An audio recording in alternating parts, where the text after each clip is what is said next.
I wasn't planning on going out. I wasn't even dressed for it, just lounging in sweatpants, scrolling through my phone, and trying to convince myself that being home alone was exactly what I needed.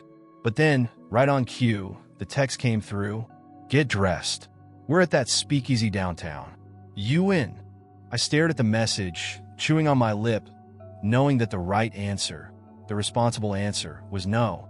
But responsible choices had never been my strong suit. And honestly, the thought of sitting in my apartment for another night, alone with my thoughts, felt worse than any potential hangover.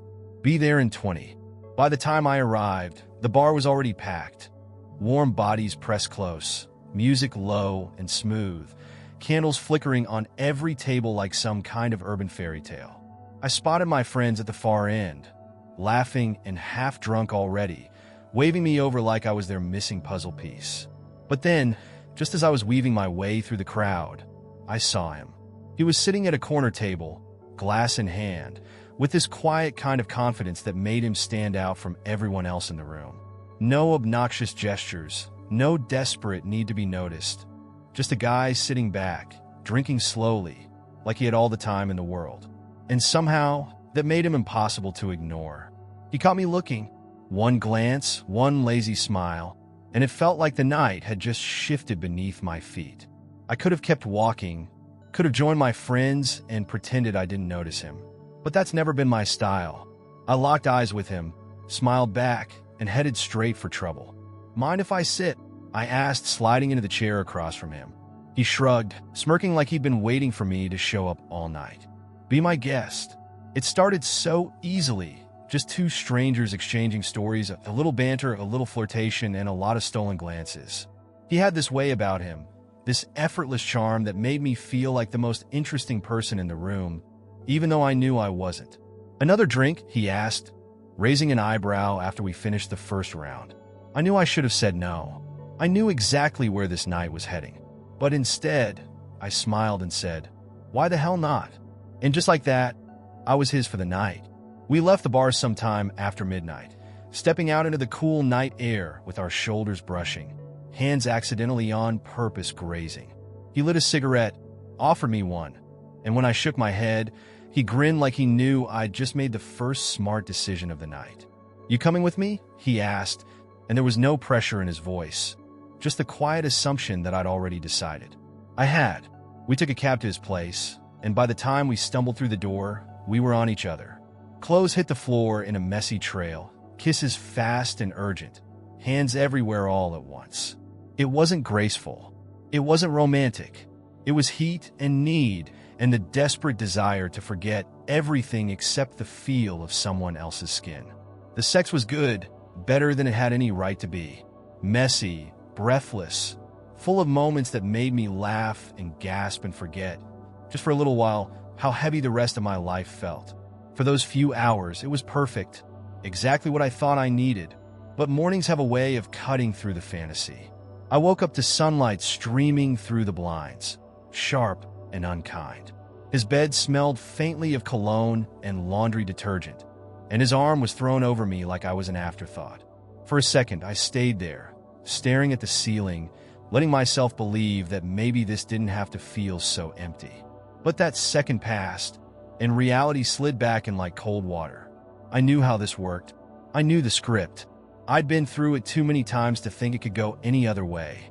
The night burns bright, but mornings always come with a slow ache of regret. Not the dramatic, soul-crushing kind, just that familiar, nagging emptiness that clings to you like cigarette smoke. I slid out of bed carefully, gathering my clothes from the floor with the quiet efficiency of someone who's done this before. There's a strange kind of sadness in pulling on last night's outfit, something that fits so well under the cover of darkness, now feeling awkward and out of place in the daylight. He stirred as I was slipping on my shoes, his voice thick with sleep. Leaving already? I turned, forcing a smile that didn't quite reach my eyes. Yeah, early morning. It was a lie, but he didn't need to know that. He nodded, giving me a sleepy grin that made my heart twist in a way I wasn't ready to deal with. Well, it was fun. Yeah, I whispered. It was, and that was it. No promises, no numbers exchanged, no awkward goodbyes.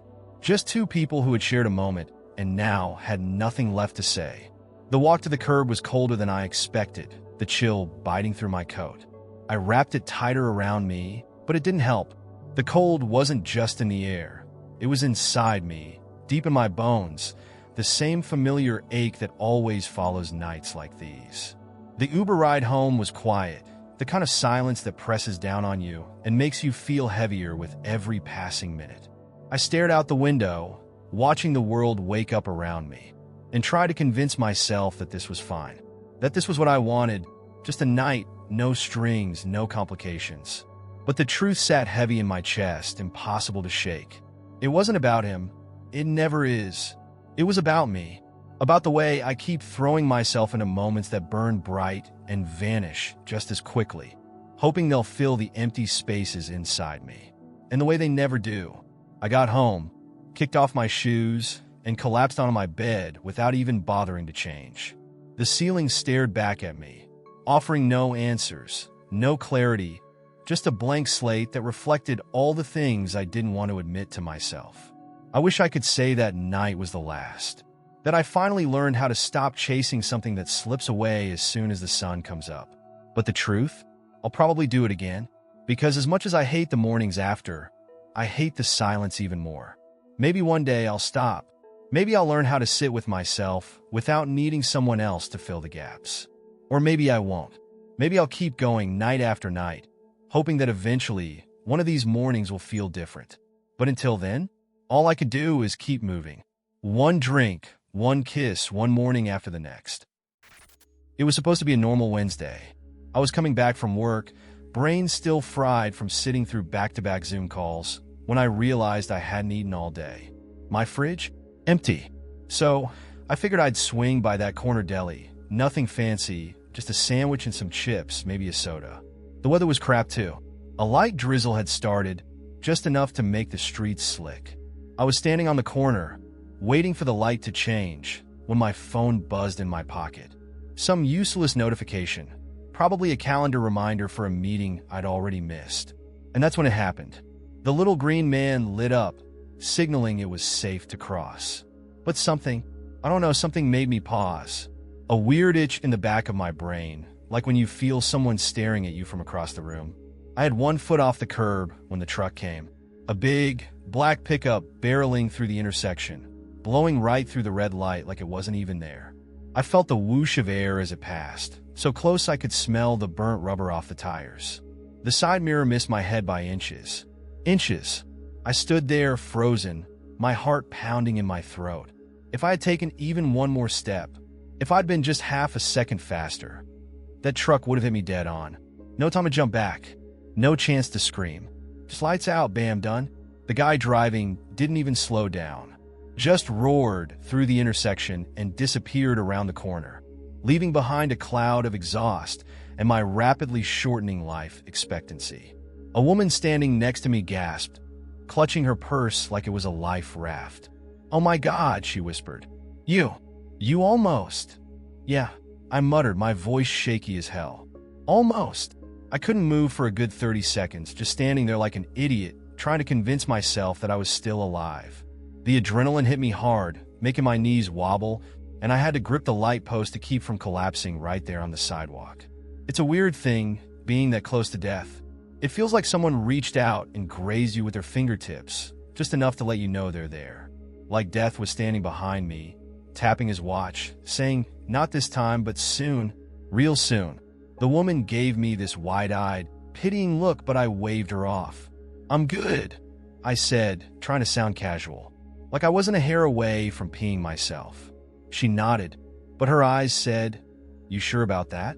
The deli was only a block away, but that walk felt like miles. I kept replaying the moment in my head, over and over. What if I hadn't hesitated? What if I'd been looking at my phone instead of the light? That's the scariest part. How easily it could have gone the other way. I kept picturing the truck slamming into me, my body ragdolling across the hood, bones snapping like dry twigs. Would I have died on impact, or would I have had just enough time to realize what was happening? Would anyone have cared, or would they just step over me on their way to wherever? By the time I reached the deli, my hands were shaking so badly I could barely grab the door handle. The bell jingled overhead as I walked in, and the familiar smell of cold cuts and pickles hit me like a warm blanket. Normally, it would have made me feel better. Not today. I ordered a sandwich, but I couldn't bring myself to eat it. Just sat there at the table, staring at the wrapper like it was some kind of riddle I couldn't solve. The noise of the deli, cashiers chatting, meat slicers buzzing, felt distant, like I was listening through a wall of water. Eventually, I gave up, stuffed the sandwich in my bag, and headed home. I walked slowly, deliberately, as if every step had to be calculated. It felt ridiculous, but I couldn't help it. I kept looking around, checking for other trucks, other drivers who didn't care about red lights or crosswalks. Every car that passed made my heart race. When I finally made it back to my apartment, I shut the door behind me and just stood there in the dark for a minute, listening to the sound of my own breathing. The place felt too quiet, too still, like something was waiting for me. I dropped my bag on the couch and sat down, my hands still trembling. That's when the crash hit. This overwhelming wave of emotions I didn't even know I was holding back. Fear, anger, relief, hell, even a little bit of guilt, all tangled up and crashing over me like a tidal wave. And then, of course, my phone buzzed again. The same damn notification I'd ignored earlier. I almost threw it across the room. Instead, I laughed. Not a real laugh. One of those bitter, exhausted chuckles you get when the world kicks you in the teeth, and you've got nothing left but sarcasm. I sat there for a long time, just breathing, letting the adrenaline drain out of me. It's strange how fast life can flip on you. 1 second, you're thinking about sandwiches and text messages. The next, you're staring at death's rearview mirror. People always say, live every day like it's your last. But they never tell you how to do that after you realize just how easily it could have been your last. How do you go back to normal when you know how close you came to not existing? Eventually, I got up, grabbed a beer from the fridge, and sat on the fire escape, watching the city lights flicker in the distance. I kept thinking about that truck, about how I was supposed to be smeared across the pavement like roadkill. It made everything else feel small, stupid. What did it matter if I missed a meeting? Or if my boss was pissed? Or if my fridge was empty? None of it mattered, not really. Not when one bad driver on a rainy day could have ended it all without so much as a warning. I took a long sip of beer and let out a breath I hadn't realized I'd been holding. The city hummed around me, cars and trains and voices blending into one endless, chaotic symphony. Life moving on as if nothing had happened. But I knew better now. We call it the cow on the third floor incident, and it is, without a doubt, the most legendary thing to ever happen at our school. If you think you've heard of some wild senior pranks, this one tops them all. It wasn't supposed to happen. It wasn't even planned, but it did. And to this day, no one knows exactly how we pulled it off. It all started with a half joke in the cafeteria. We were sitting at our usual table, talking about the upcoming senior prank. Most classes did something simple. Put sticky notes everywhere, cover the school in toilet paper, the usual stuff. But my friend Ben, who had the brain of a supervillain trapped in the body of a kid who barely passed math, decided that this year needed to be different. "Yo," Ben said, between bites of a questionable cafeteria burrito. "What if we put a cow on the third floor?" We all stared at him, waiting for him to laugh and say he was kidding. But no, Ben just kept chewing, nodding like he'd just cracked the Da Vinci Code. "Ben," I said slowly, "you can't put a cow on the third floor. That's impossible." "That's what they want you to think," Ben said, his eyes glinting with mischief. Now, any normal group of friends would have shut this idea down immediately. But we were not normal, and the more we thought about it, the funnier it became. The idea wasn't just dumb, it was perfect. Because here's the thing about cows. Once you get them up a flight of stairs, they can't come back down. Something about the way their legs work makes going downstairs impossible for them. So if we got a cow onto the third floor, that thing would be stuck. The prank would go down in history. The school would have no idea what to do. And the thought of Mr. Whitman, our principal, trying to negotiate with a cow was just too good to pass up. The only problem? We didn't have a cow. But Ben, because of course it was Ben, had a cousin who worked on a dairy farm just outside town. "He owes me a favor," Ben said, as if borrowing livestock was something people did all the time. And that's how, at 3 a.m. on a Thursday, We found ourselves standing in a dark field next to a bewildered-looking cow named Betsy. Ben's cousin gave us a long, hard look, like he was deeply regretting every life choice that had brought him to this moment. But in the end, he handed us the rope and said, "Good luck, idiots." It took forever to get Betsy into the trailer. She was not a cooperative cow. She mooed loudly the entire time, which made us all incredibly nervous that someone was going to call the cops. But somehow, we managed to get her loaded, and by the time the sun was starting to rise, we were parked outside the school, staring at the front doors like a team of criminals about to pull off the heist of the century. Oersit, ben visperd. Let's move. We led Betsy up the front steps, trying to keep her calm as we headed toward the back stairwell. At this point, the whole thing felt like a dream. We were sleep-deprived, wired on energy drinks, and dragging a full-grown cow through a high school at 5 a.m. The stairs were the hardest part. Betsy was not a fan of stairs. She mooed in protest with every step, but we kept going, pulling and coaxing and bribing her with handfuls of hay. By the time we reached the third floor, we were sweaty, exhausted, and probably legally insane. But we did it. We got the cow onto the third floor. And that's when things got complicated. We expected Betsy to just stand there, minding her business, maybe chewing on some stray paper or something. But no, Betsy had other plans. The second we let go of the rope, she bolted, full speed, down the hallway like she was being chased by a ghost. "Oh shit!" Ben yelled, sprinting after her. We all took off running, but Betsy was surprisingly fast for a cow. She plowed through the hallway, knocking over trash cans and bulletin boards, mooing at the top of her lungs. At one point, she skidded to a stop in front of the science lab, sniffed the air like she was considering a career change, and then bolted again toward the main office. By the time the first teachers arrived, the cow was standing proudly in the middle of the third-floor hallway, chewing on a piece of someone's geometry homework like she owned the place. The chaos that followed was indescribable. Teachers were screaming. Students were taking videos. Mr. Whitman, our principal, showed up, saw the cow, and just stared at it like his brain was trying and failing to comprehend what he was seeing. "Why?" he whispered to himself. "Is there a cow on the third floor?" The janitor, Mr. Tony, showed up next, took one look at the situation, and immediately turned around and walked away, muttering, "Not my problem." Meanwhile, Betsy seemed perfectly content. She plopped down in the middle of the hallway, blocking all traffic, and started chewing cud like she was on vacation. The school tried everything to get her down. They called animal control, but the guy just laughed when he found out where the cow was. "Yeah, good luck with that," he said, hanging up. They even tried bribing her with apples and breadsticks from the cafeteria. Nothing worked. Betsy wasn't going anywhere. At one point, Mr. Whitman just sat down on the floor next to her, head in his hands, whispering, "Why? Why do I even try?" It took 4 hours and a small crane to get Betsy out through a window. By the time the ordeal was over, the school was covered in cow prints, trash cans were overturned, and every hallway smelled like a barn. And the best part? No one ever found out who did it. The entire senior class kept their mouths shut. Teachers demanded answers, but no one snitched.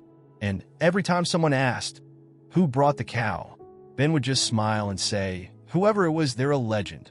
And honestly, he's not wrong. Because years later, whenever someone talks about high school, the only thing anyone remembers is the cow on the third floor. It was almost 3 a.m. when my phone buzzed on the nightstand, the screen lighting up the dark room. I blinked at it, groggy and disoriented, wondering who the hell could be texting me at this hour. The message was from Lily. "Are you awake?" Lily. Of course. I hadn't heard from her in months. Not since that weird, awkward lunch where we both pretended things hadn't changed between us. But they had. We drifted, like friends do sometimes, and neither of us had tried hard enough to stop it. I should have ignored the text. That would have been the smart thing to do. But instead, before I could stop myself, I typed back, "Yeah, what's up?" Her response came fast, almost too fast. "Want to go somewhere?" 10 minutes later, I was pulling on a hoodie and grabbing my keys. The familiar feeling of "what the hell am I doing?" creeping in, but not enough to stop me. I didn't ask where we were going, and she didn't offer. With Lily, plans were always optional. When I pulled up in front of her apartment, She was already waiting on the steps, her arms wrapped around herself against the cold. She looked the same as ever, messy bun, ripped jeans, oversized jacket. And somehow, despite the time and distance, she slipped into the passenger seat like she belonged there. "Hey," she said, smiling like we were picking up right where we left off. "Hey," I replied, trying not to let her see how good it felt to have her sitting there again. "Thanks for coming," she said softly, her breath fogging up the window. I shrugged, playing it off.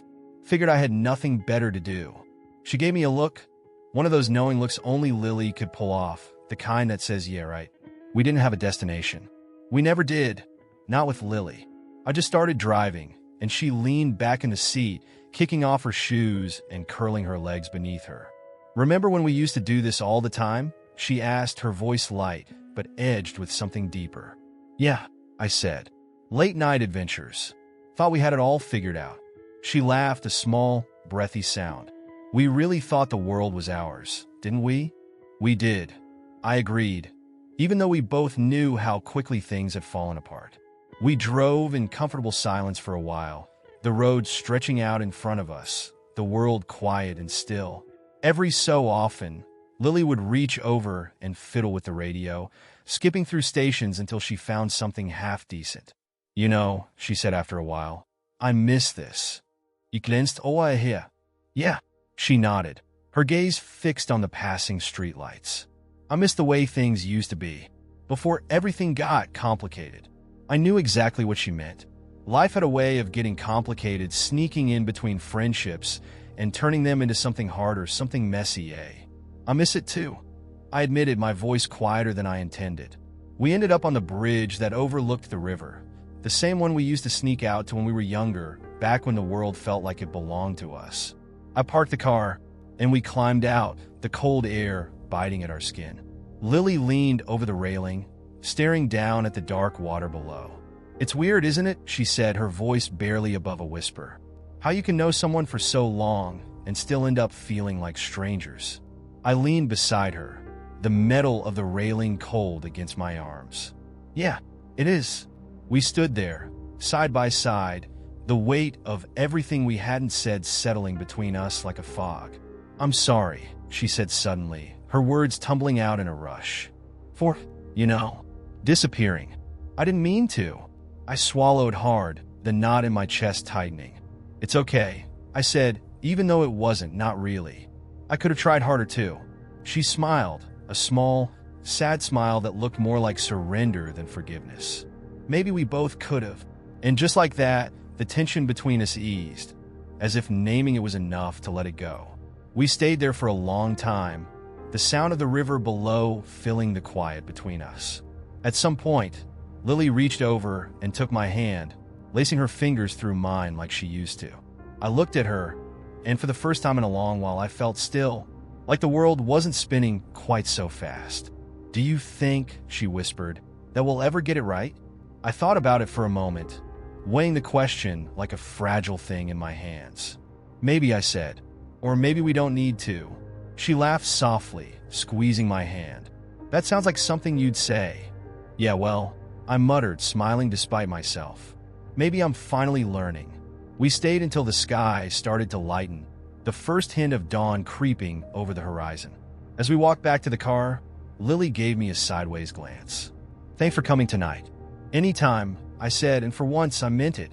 We climbed back into the car, and I started the engine, the heater kicking on with a low hum. The road stretched out before us, familiar and full of possibilities, and for the first time in a long while, it didn't feel so scary. Lily rested her head against the window, her breath fogging up the glass again. "So, where to now?" I smiled, gripping the wheel a little tighter. "Anywhere," I said. "We got time." And as the sun began to rise behind us, painting the world in soft gold, it felt like maybe, just maybe, we'd be okay. And for now, that was enough.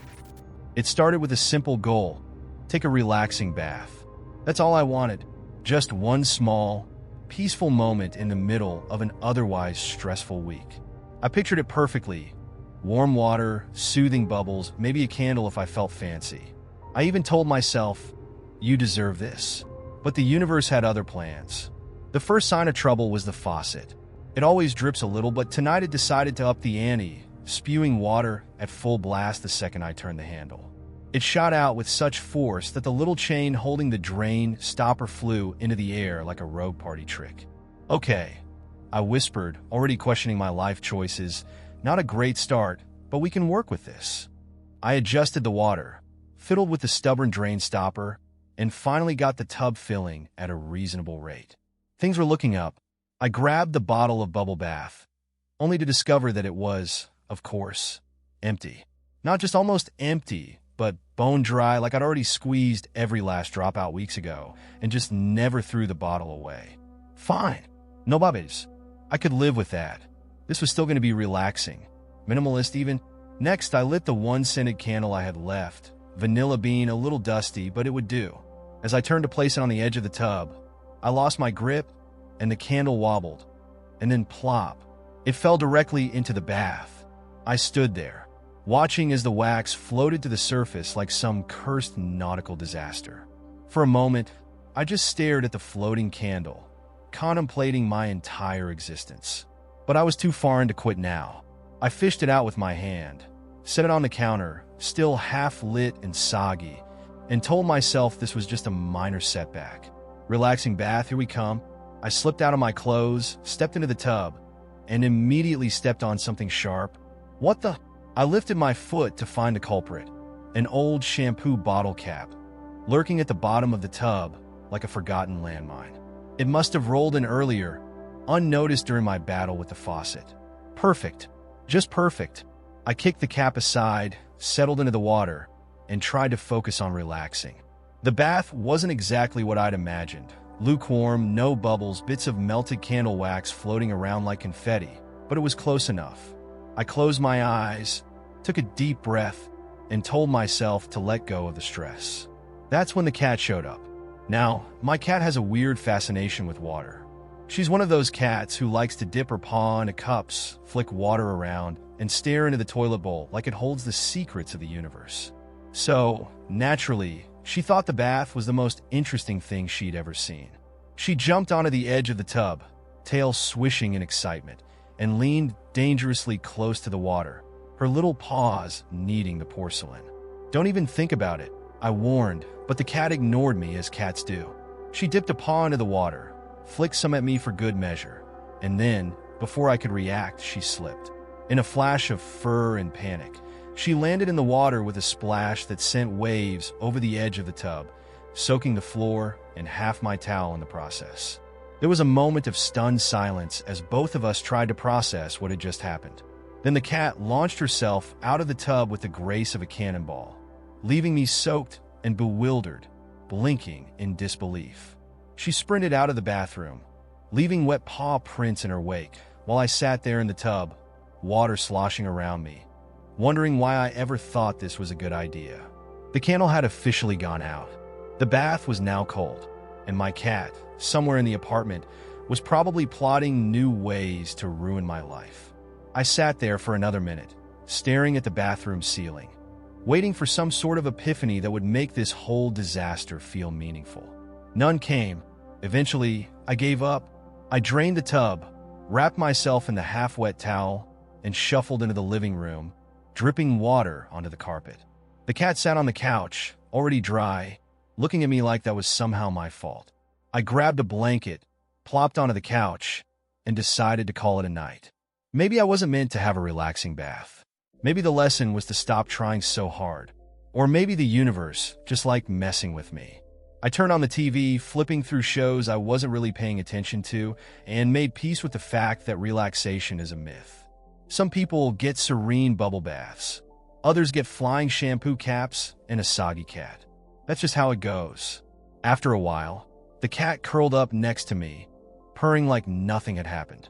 I gave her a half-hearted glare but scratched behind her ears anyway, because what else was I going to do? Sometimes life's a mess. You clean up what you can, let the rest go, and try again tomorrow. And if tomorrow also goes sideways, well, there's always Netflix. And wine. This happened about 3 years ago, and I still can't fully explain it. My girlfriend and I had just moved into this small rental house in the suburbs. It wasn't anything special. Just a two-bedroom place with a tiny backyard and an old creaky fence. But it was ours, and we were excited to start our lives together. The previous tenants left in a hurry, which should have been a red flag, but we were desperate to move out of our cramped apartment, and the rent was dirt cheap. The first few days were normal enough. Unpacking, painting the walls, trying to make the place feel like home. But I started noticing weird little things almost immediately. The light in the hallway flickered constantly, no matter how many times I changed the bulb. At night, the pipes would make strange noises, like someone was tapping on them from inside the walls. I tried to shrug it off as quirks of an old house, until my girlfriend, Emma, mentioned that she kept hearing footsteps when I wasn't home. "I swear it sounds like someone walking down the hall," she told me one night, nervously twisting a strand of her hair. "It's probably just the house settling," I replied, though I didn't really believe it. Things escalated fast after that. About 2 weeks in, I woke up in the middle of the night, gasping for breath. I'd had this awful dream, like I was drowning, except instead of water, I was sinking into the floor, and no matter how hard I struggled, I couldn't move. I shook it off as a nightmare, but Emma was already awake, sitting straight up in bed, staring at the open bedroom door. "What's wrong?" I whispered, my heart still pounding. "There was someone in the hallway," she whispered back. Her voice was flat, too calm, which somehow made it worse. I grabbed my phone and turned on the flashlight. I shined it down the hall. Empty. Just the same flickering hallway light casting weird, jittery shadows on the walls. I tried to laugh it off, told Emma she probably imagined it, but I could tell she didn't buy it. Honestly, neither did I. A few nights later, things got worse. We were watching TV in the living room when Emma suddenly froze. "Do you hear that?" she asked, muting the show. At first, I didn't hear anything. Then there was faint but distinct, the sound of someone breathing. It wasn't coming from outside. It was inside the house. I shot up from the couch, heart racing, and checked every room. Nothing. No windows open, no doors unlocked. I even checked the attic crawl space, half expecting to find some creepy squatter. But there was nothing, just dust and darkness. Emma wanted to leave that night, but I convinced her to stay. "We're just freaked out," I told her. "It's all in our heads." That was the biggest mistake of my life. A few nights later, I woke up to the feeling of something cold, ice cold, pressing down on my chest. It was so heavy I couldn't move. I opened my eyes, and there, standing at the foot of the bed, was a shadow. It wasn't like a person standing in the dark. This thing was the dark, blacker than black, with edges that flickered like smoke. And it was watching me. I tried to scream, but no sound came out. I couldn't even move my arms. It was like my whole body had shut down. Just when I thought I was going to suffocate, the shadow leaned closer, and I swear I heard it whisper my name. Not in a loud, threatening way, no, it was soft, almost tender, like it knew me. Then, just as quickly as it had come, the pressure lifted, and the shadow disappeared. "You said bolt opplights, gasping for Bill." Emma was still sound asleep beside me, completely unaware. I didn't sleep for the rest of the night. I just sat there, staring at the open doorway, waiting for it to come back. The next morning, I told Emma everything. She didn't seem surprised. "I've seen it too," she admitted quietly. "I just didn't want to scare you." We decided we couldn't stay in that house any longer. We packed up that same day, shoving everything into boxes, not caring what got broken or lost. We didn't even bother cleaning. By the time night fell, we were gone, crammed into Emma's car with our cat, and whatever we could fit into the trunk. The scariest part? The landlord never asked us why we were leaving. He didn't even seem surprised when I handed him the keys a week later. He just gave me this weird smile and said, "People don't usually last long in that place." We crashed at a friend's apartment for a while until we found a new place. Every now and then, Emma and I talk about that house, trying to make sense of what happened. But the thing that keeps me up at night, the thing I can't get out of my head, is the way that shadow whispered my name.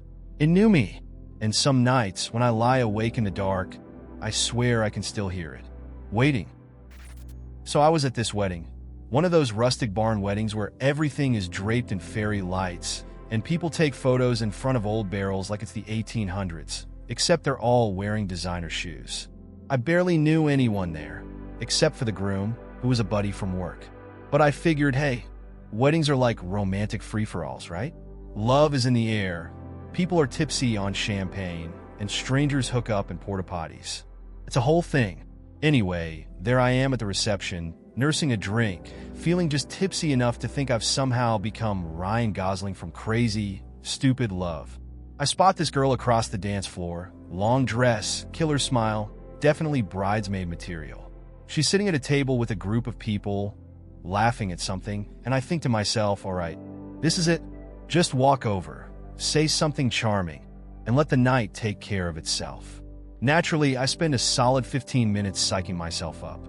The usual mental gymnastics. Be casual, be funny, but not too funny. Just talk about the wedding. Weddings are like cheat codes for conversation. Finally, I knock back the rest of my drink. Liquid courage, and saunter over, trying to look as smooth as one can in rental shoes that pinch like bear traps. Hey, I say, pulling out the seat next to her. Mind if I join? I figured. Why sit alone when I could sit next to the prettiest girl here? Yeah, I open with that. Her friends fall silent, giving each other the who the hell is this clown look. And her? She just gives me this polite smile that says, oh God, another one. But I'm in too deep now, so I double down. So, I say, trying to recover. How do you know the bride and groom? Bride's my cousin, she replies, short and sweet. Okay, not the most enthusiastic response, but not a total shutdown either. I figure it's just nerves. She's probably shy. Yeah, that's it. That's awesome, I say, nodding like an idiot. Cousins are the best, right? Like built-in friends for life. She just blinks at me, and her friend sitting next to her snorts into her champagne. Okay, tough crowd, I think. Just need to break the ice a bit more. At this point, the DJ shifts gears and announces the start of the bouquet toss. This is where the night goes from mildly awkward to full-scale disaster. The DJ calls for all the single ladies to come to the dance floor, and the bride, giddy and slightly wine-drunk, starts ushering women out of their seats. My new acquaintance gives me a little smile, more like a grimace, and says, guess I gotta go, before heading toward the dance floor with a resigned sigh. And here's where things go off the rails, because as she walks away, I, fully believing I'm being charming, say, don't worry, I'll be right here when you catch it. Her head whips around so fast you'd think I offered her a lifetime supply of bad pickup lines. The whole table goes dead silent. I realize immediately that I've somehow made this weird. Like really weird.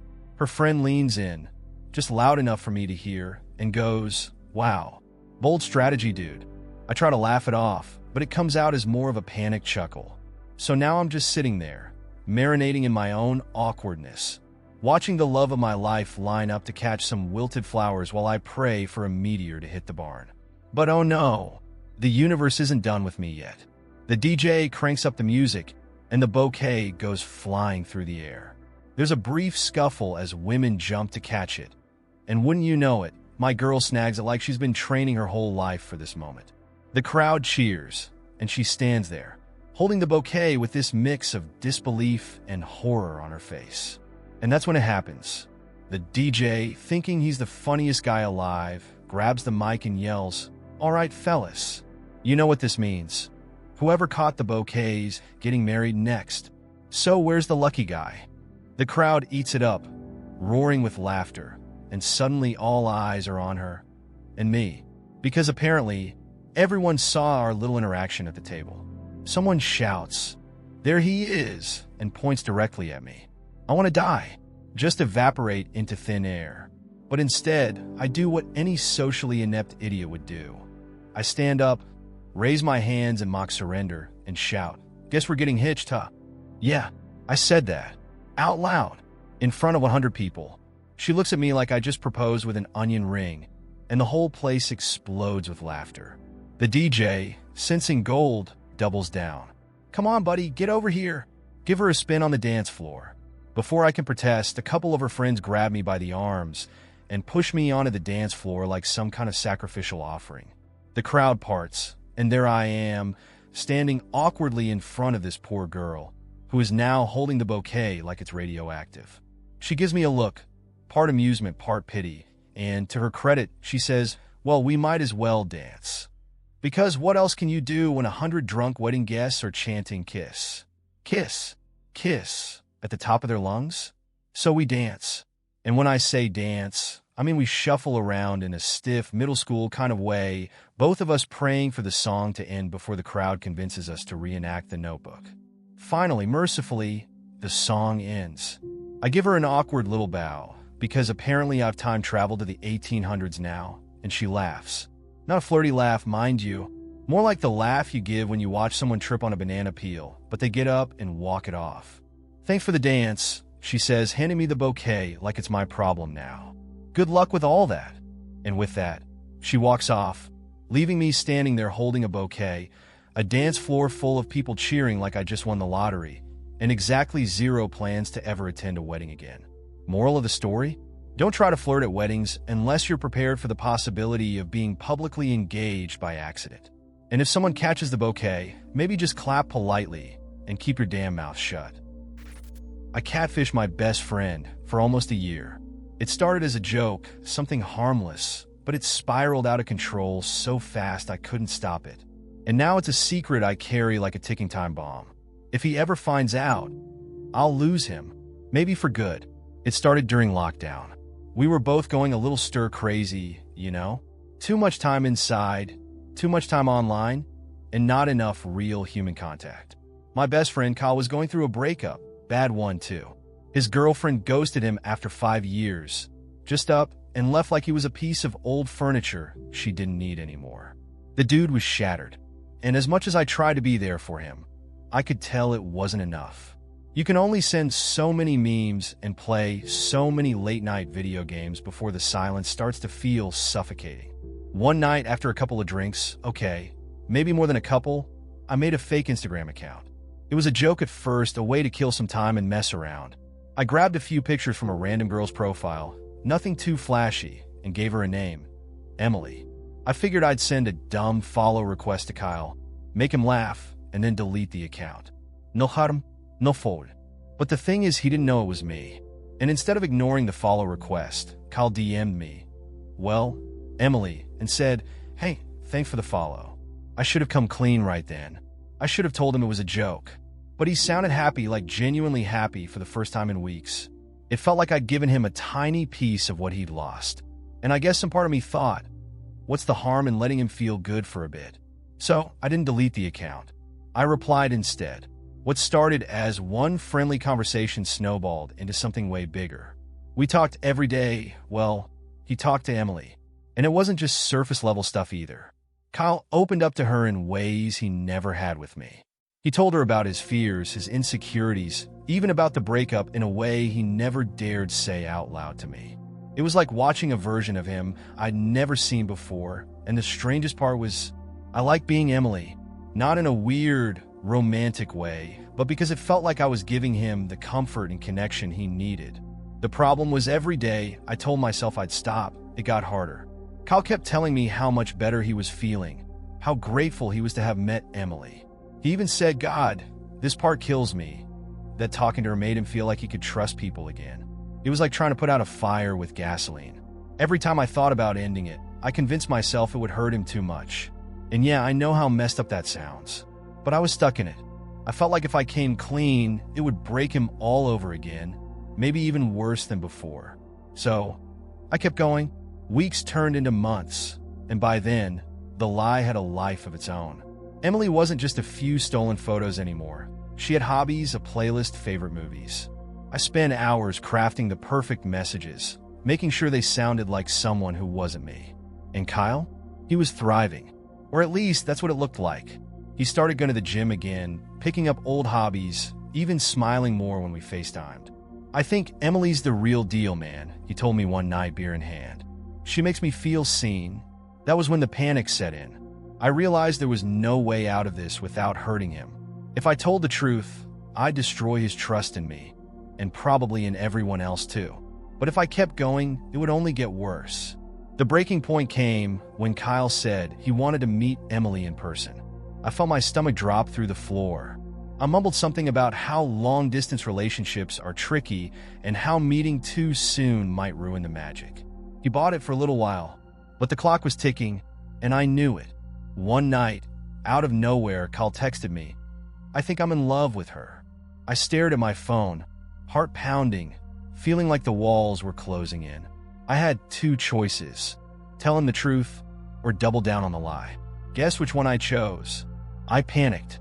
I told him that Emily's life was complicated and that maybe it wasn't the right time for them to be together. He said he understood, but I could tell he was hurt, and that killed me more than anything else. After that, things started to unravel. I stopped messaging him as Emily is often, hoping he'd take the hint and let her fade away. But instead, he got clingier. He'd message her at all hours, asking if she was okay, telling her he'd wait as long as she needed. It was like watching someone drown and knowing you were the one who threw them in the water. Eventually, I ghosted him. I deleted the account and pretended Emily had vanished without a trace. I thought maybe, just maybe, he'd move on if she disappeared. But instead, he spiraled. He called me the night after I deleted the account, drunk out of his mind, sobbing. "She's gone, man. Just gone." I didn't know what to say. I sat there, listening to him break down, and hated myself with every breath he took. In the months that followed, Cal got better, slowly, painfully, but he did. He never mentioned Emily again, but I could tell the wound was still there, just beneath the surface. And every time I see him, every time we hang out, I carry the weight of that secret with me. I know I should tell him the truth. I owe him that much, at least, but I also know it would break him all over again, and probably end our friendship for good. So, I keep the secret. I carry it with me like a scar, knowing it'll never fully heal. And every time he laughs at one of my stupid jokes or thanks me for being such a good friend, it feels like someone's twisting the knife a little deeper. Maybe one day I'll tell him. Maybe when we're old and gray and sitting on some porch somewhere, I'll confess everything and hope he can forgive me. Or maybe I'll take it to my grave, leaving it buried with all the other mistakes I've made. All I know is I never meant to hurt him. I thought I was helping. But good intentions don't mean shit when you lie to someone you love. And now I have to live with the fact that the only way I could be the friend he needed was by being someone else. We met at a bookstore on a rainy afternoon, the kind of day that makes you want to curl up with a blanket and forget the world. I wasn't in the mood to talk to anyone. I'd gone there to escape, to wander between shelves and lose myself in stories that weren't mine. But then he was there, standing next to me in the fiction section, holding a book I'd just finished. "Good choice," I said before I could stop myself. He looked up, smiled, and said, "You've read this?" I nodded. "Twice. It'll ruin you in the best way." He grinned, like he liked the idea of being ruined. And just like that, we started talking. We spent the next 30 minutes swapping recommendations and laughing about all the books we pretended to love in school. When the rain outside turned from drizzle to downpour, he turned to me with an easy smile and said, "I don't suppose you want to grab a coffee?" I said yes. Of course I said yes. The coffee date turned into a second date, and then a third. Before I knew it, we were texting every day, making plans without even thinking about it. He had this way of making everything feel lighter, like life wasn't so complicated when we were together. He'd show up with my favorite tea, or send me links to weird articles that made me laugh. It wasn't grand or flashy, but it felt real. It felt good, and for the first time in a long time, I let myself believe that maybe, just maybe, this would be different. For the first couple of months, we spent weekends exploring bookstores and late nights curled up on the couch, talking about everything and nothing. He made me laugh in ways I hadn't in years, and when he looked at me, I felt seen, really seen. I stopped holding my breath, stopped waiting for the inevitable disappointment. I thought I'd found someone who wasn't going to disappear when things got real. But of course, things did change. It started in small, almost imperceptible ways. He'd text less, cancel plans more. "Work's been crazy," he'd say, or "I just need some time to myself." I try not to take it personally, told myself that relationships have ups and downs. But the thing about slow fades is that you don't notice them until it's too late. One day, everything is fine, and the next, you're standing in the wreckage of something you didn't even realize was falling apart. The night it hit me, we were supposed to meet for dinner. I'd made a reservation at this little Italian place we both loved, excited to have a night that felt like the beginning again. But an hour before we were supposed to meet, he texted, "Hey, I'm sorry. Not feeling great tonight. Rain check." I stared at my phone, feeling the weight of those words settle over me like a stone. I wanted to believe him, wanted to tell myself that it was just one canceled plan. But deep down, I knew. I knew what was coming. I could feel it in the way he was slipping away, like sand through my fingers no matter how tightly I tried to hold on. That night, I sat in my apartment, dinner plans forgotten, and cried. Not because I'd lost him, not yet anyway, but because I knew I was about to, and there was nothing I could do to stop it. The next morning, I texted him, "Can we talk? I just want to know where we stand." He didn't reply until that evening, and when he did, it was with the kind of message that stops your heart mid-beat. "I care about you a lot," he wrote, "but I don't think I'm in the right place for this right now." I sat on the edge of my bed, rereading his words over and over, hoping they'd somehow change. But they didn't. I thought about calling him, demanding answers, begging him to explain why he made me believe we were building something real if he wasn't ready to stay. But I knew it wouldn't matter. When someone makes up their mind to leave, there's nothing you can say to make them stay. So I texted back, "Okay, I understand." And just like that, it was over. In the days that followed, I tried to make peace with it. I told myself it was better to know now than to drag things out, better to let go than to keep holding on to someone who didn't want to stay. But knowing that didn't make it hurt any less. I kept replaying everything in my head, trying to find the moment when it all went wrong, wondering what I could have done differently. But the truth is, sometimes there isn't a moment. Sometimes people leave, not because of anything you did, but because staying feels too hard. The hardest part wasn't losing him. It was losing the version of myself I'd been with him. The version that believed for a little while that maybe this time would be different. It's hard to come back from that, to pick yourself up and try again when it feels like every love story ends the same way. But you do it anyway, because what other choice do you have? It's been a few months now, and I'm still learning how to move on. Some days I feel okay, like I've finally put it behind me, like I've made peace with the way it ended. But other days, the sadness sneaks up on me, sharp and unexpected. I'll hear a song we used to listen to or pass by the cafe where we had our first date, and for a moment, it feels like I'm right back where I started. But here's what I've learned. Healing isn't about forgetting. It's about learning to carry the memories without letting them break you. It's about accepting that not every connection is meant to last, and that's okay. Some people come into your life just to teach you something, even if the lesson is how to let go. I still believe in love, even after everything. I believe that one day I'll meet someone who stays, not because it's easy, but because they choose to. And until then, I'll keep showing up for myself. I'll keep building a life I love, one small piece at a time. Because if there's one thing I know for sure, it's this: I am enough. With or without someone else, I am enough. And that's a kind of peace I never thought I'd find. So I'll keep going, one step at a time, one breath at a time. And if love finds me again, I'll be ready. But this time, I'll know that no matter what happens, I am whole all on my own. And that, I think, is the kind of love I've been searching for all along. It was a slow burn, one of those things that sneaks up on you before you even realize what's happening.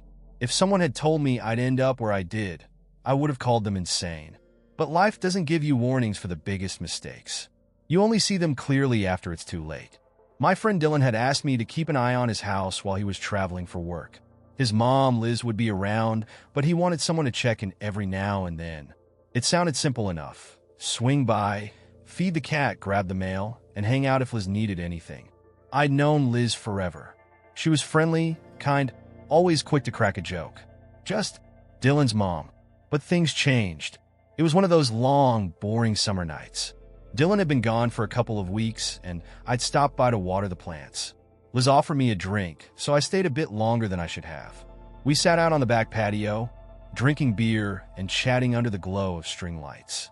The conversation was easy, too easy. She told me about how quiet the house felt without Dylan around, how strange it was to be in this phase of her life, with her son gone and no one to take care of. "It's funny," she said with a sad smile. "You raise someone, and when they leave, it's like, what now?" I could hear the loneliness in her voice, and it got to me more than it should have. You've still got people who care about you, I said, not really knowing what else to say. She gave me a small smile, but it lingered in a way that made my heart stutter. You've always been sweet, she said softly. That moment, it should have ended there, but it didn't. She leaned in just slightly, and the world seemed to tilt. My mind was screaming at me to back off, to leave, to say anything that would break the tension between us. But instead, I stayed, and then she kissed me. It wasn't gentle or hesitant. It was the kind of kiss that comes from years of wanting something and finally giving in.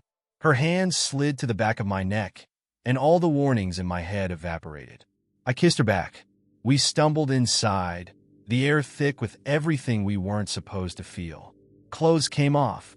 Words were whispered that neither of us meant, and we let the moment swallow us whole. Afterward, we lay tangled on the couch, the quiet buzzing with the weight of what we'd done. This was a mistake, I whispered, though my voice lacked conviction. Yeah, she said softly, but she didn't sound sorry. It should have stopped there. We both knew it, but it didn't. Over the next few weeks, we fell into a pattern, late-night texts that turned into secret visits, touches stolen in the dark when no one was around. Every time, we told ourselves it would be the last. And every time it wasn't. The guilt hit me hardest whenever Dylan called to check in. Thanks for looking after my mom, he'd say, completely unaware of what was really happening. Every word felt like a punch to the gut, but I kept going back. And then, inevitably, everything unraveled. Dylan came home early, completely unannounced. I was in the kitchen with Liz, too close, laughing about something stupid. When he walked in, the look on his face was something I'll never forget. It wasn't just anger. It was betrayal, pure and raw. You got to be fucking kidding me, he whispered, his voice trembling. Dylan, I tried to speak, but the words stuck in my throat. He stared at us, his eyes wide with disbelief. How long? He demanded, his fists clenching at his sides. Just a few weeks, I admitted, shame burning in my chest. The look on his face was worse than any insult or punch could have been. You were supposed to be my friend, he whispered. How could you do this? Liz tried to calm him down, but he wasn't listening. Get the hell out of my house, he growled, his voice shaking with rage. Dylan, please, get out. I left without another word. Liz tried texting me afterward, but I didn't respond. It was over. Whatever thrill we'd shared wasn't worth the wreckage it left behind. Dylan blocked me on everything. My number, social media, all of it. I tried once to apologize, but it was too late. The damage was done. It's been a couple of years now, and I still think about that night. About the moment I could have walked away, but didn't. The moment I threw away a friendship for something fleeting and impossible. Some mistakes fade with time. Others stay with you, lodged in your memory like splinters you can never pull out. And this one? It's a scar I'll carry forever. You know what needs to be banned immediately? Squatters' rights. Look, I get that housing laws are complicated and not everyone has a place to stay, but if I leave my house for 2 weeks and come back to find a stranger living inside, we shouldn't need months of legal nonsense to fix the situation. If you can't prove you pay the bills, or don't even know where the Wi-Fi password is, you're out. That should be the rule.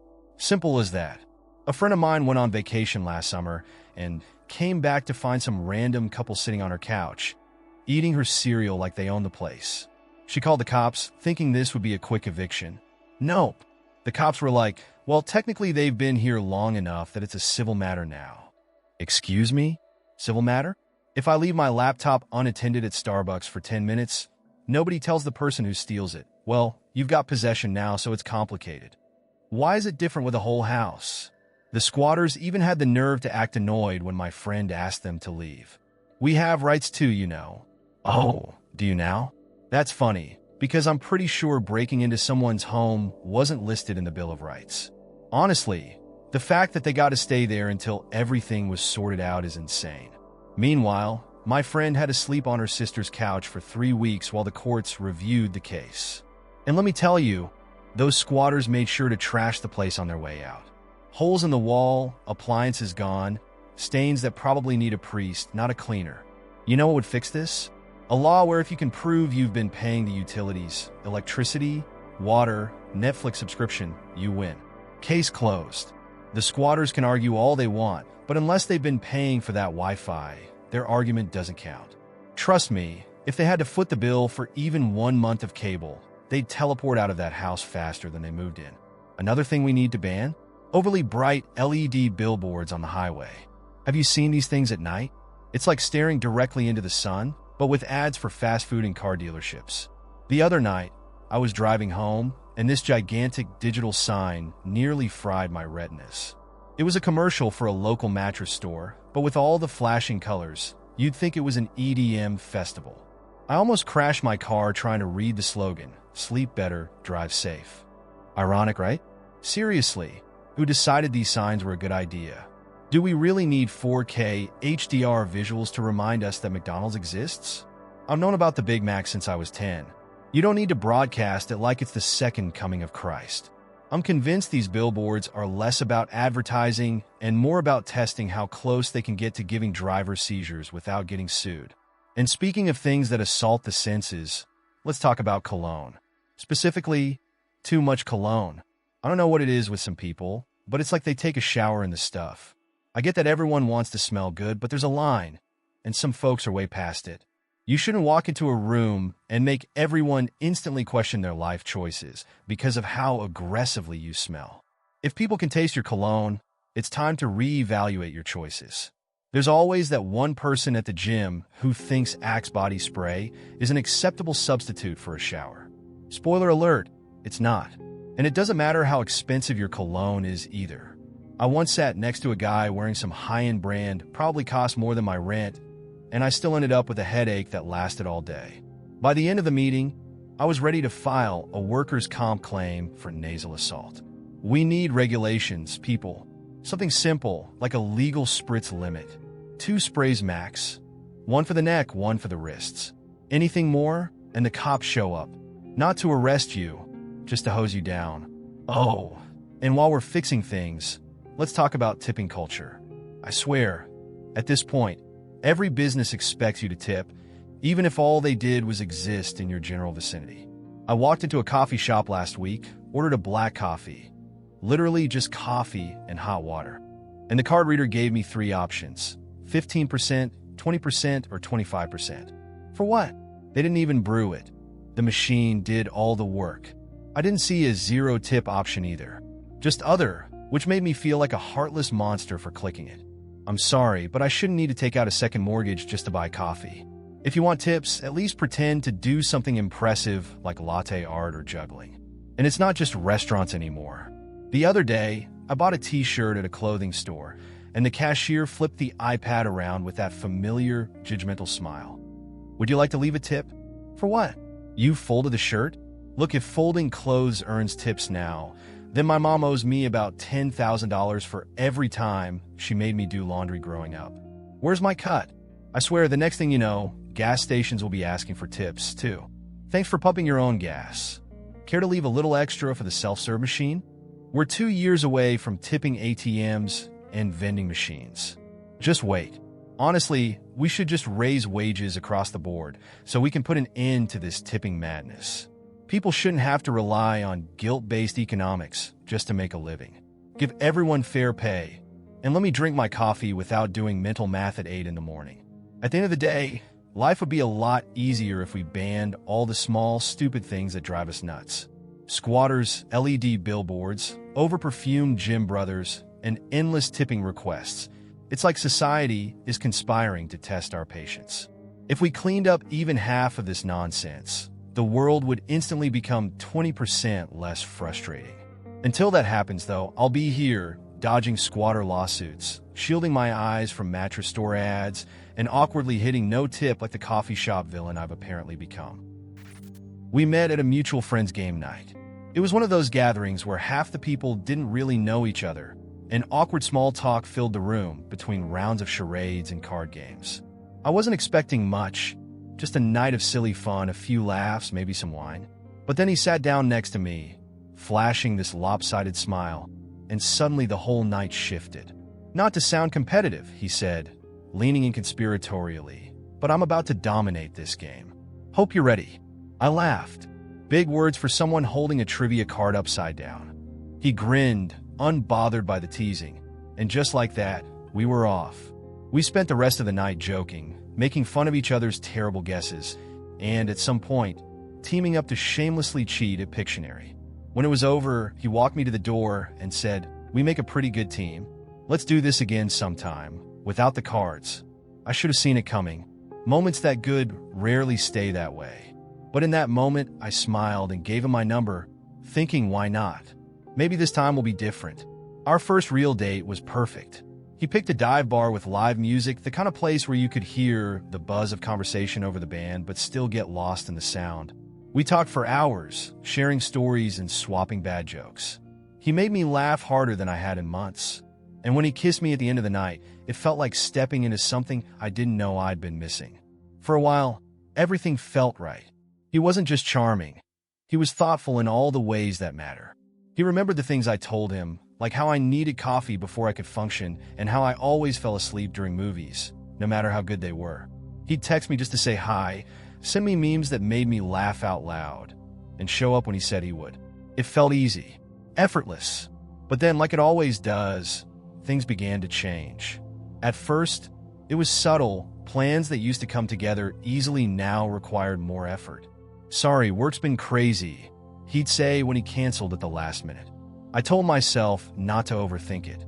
Everyone gets busy. But the text slowed, the calls became shorter, and suddenly I was the one reaching out more often than not. It felt like trying to hold on to smoke. Every time I thought I had him, he slipped further away. One night, after yet another canceled date, I decided I needed answers. I called him, my heart pounding, bracing myself for whatever came next. He answered on the second ring, sounding cheerful, as if nothing had changed. "Hey, what's up?" I swallowed hard, trying to keep my voice steady. "Are we okay?" I asked. There was a pause just long enough to break my heart. "Yeah, I think so," he said, but the hesitation in his voice told me everything I needed to know. I took a deep breath. "Look, if you don't want to do this anymore, just say it. I can handle it. I just need the truth." He sighed, and in that moment I knew. "I really care about you," he said. "You do, but I don't know if I can give you what you're looking for right now." There it was, the slow, gentle goodbye wrapped in kindness. I wanted to scream, to ask him why he'd started something he wasn't ready to finish. But instead, I just whispered, "Okay." And just like that, it was over.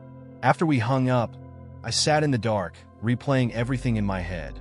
I knew it wasn't my fault. Sometimes people leave, not because of anything you did, but because they don't know how to stay. But knowing that didn't make it any easier. The days that followed were filled with a strange kind of numbness. I went through the motions, work, sleep, texts with friends that I barely read. On the outside, I looked fine, but inside, it felt like something had shattered, and I didn't know how to put it back together. The hardest part wasn't losing him. It was losing the version of myself I'd been with him. The version that believed, just for a moment, that maybe this time would be different. It's hard to come back from that. To gather the pieces of your hope and try again after it's been broken so many times. But slowly, painfully slowly, I started to heal. Some days were better than others. There were moments when I felt like I'd finally moved on, only to be knocked back by a random memory, a song we used to listen to, or the bar where we had our first date. Grief, I've learned, isn't linear. It's messy and unpredictable, coming in waves when you least expect it. I wanted to text him, to reach out one last time, hoping for some kind of closure. But I knew better. Closure doesn't come from someone else. It comes from accepting that not every story gets an ending. Some people walk away without looking back, and you have to learn how to let them go, even when it hurts. These days, I'm still figuring out how to live with the silence he left behind. It's not easy, but I'm learning that it's okay to feel hurt, that healing isn't about pretending you're fine. It's about letting yourself grieve what could have been. And slowly, I'm learning how to show up for myself in the way I kept hoping someone else would. I don't know when, or if, I'll meet someone new. But what I do know is that I'll never again shrink myself to fit into someone else's life. I deserve more than half-hearted affection and almost relationships. I deserve someone who stays, not because it's easy, but because they want to. Until that person comes along, I'll keep building a life I love one small piece at a time. I'll keep believing in love, not the perfect fairy tale kind, but the real, messy, complicated kind. The kind that chooses you day after day. And if love finds me again, I'll be ready. But this time, I'll know that no matter what happens, I'll be okay. Because the most important lesson I've learned is this: I am enough. Just as I am, with or without someone else, I am enough. And that is a kind of peace no one can take away from me. It wasn't one of those things you see coming. If it had been, maybe I could have stopped it. But these kinds of mistakes, they sneak up on you, slowly, until you've crossed a line without even realizing it. It all started the summer before everything changed. My best friend Jake had just left town for an internship across the state, and I found myself with too much free time and no one to hang out with. His mom, Rachel, asked if I could help her out around the house while Jake was gone, fixing little things, mowing the lawn, stuff like that. I'd known Rachel for years. She was the kind of mom who felt more like a cool aunt, easy to talk to, always laughing at our dumb jokes. She was beautiful too, but not in a flashy way.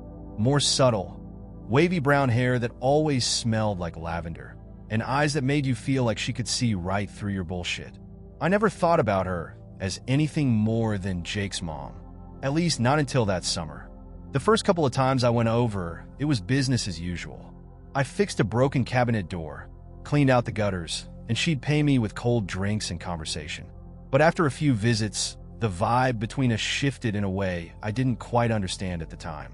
One afternoon, after finishing the yard work, she invited me inside for a drink. It was hot, and I figured a beer wouldn't hurt, so I followed her into the kitchen. We sat at the counter, chatting like always, but the conversation felt different. She asked me how life was going, how I was handling things since Jake left, if I was seeing anyone. It was a harmless enough question, but the way she smiled when she asked it made my heart race just a little.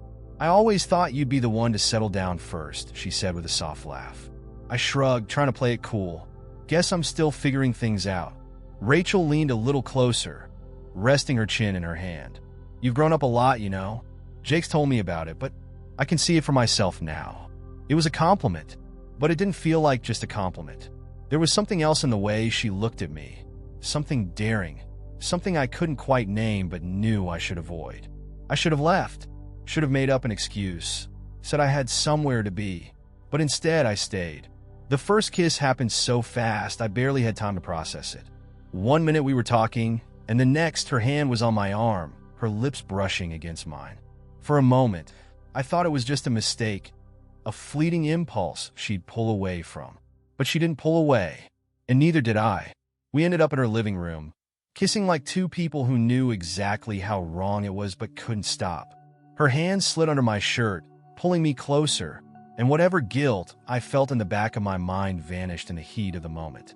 We tumbled onto the couch, and for a while, the world outside didn't exist. There was no Jake, no consequences, no future. Just her and me, lost in something we weren't supposed to feel. When it was over, we lay there in silence, the weight of what we'd done slowly settling over us. Rachel sat up first, brushing her hair back from her face. "This can't happen again," she whispered, though she didn't sound convinced.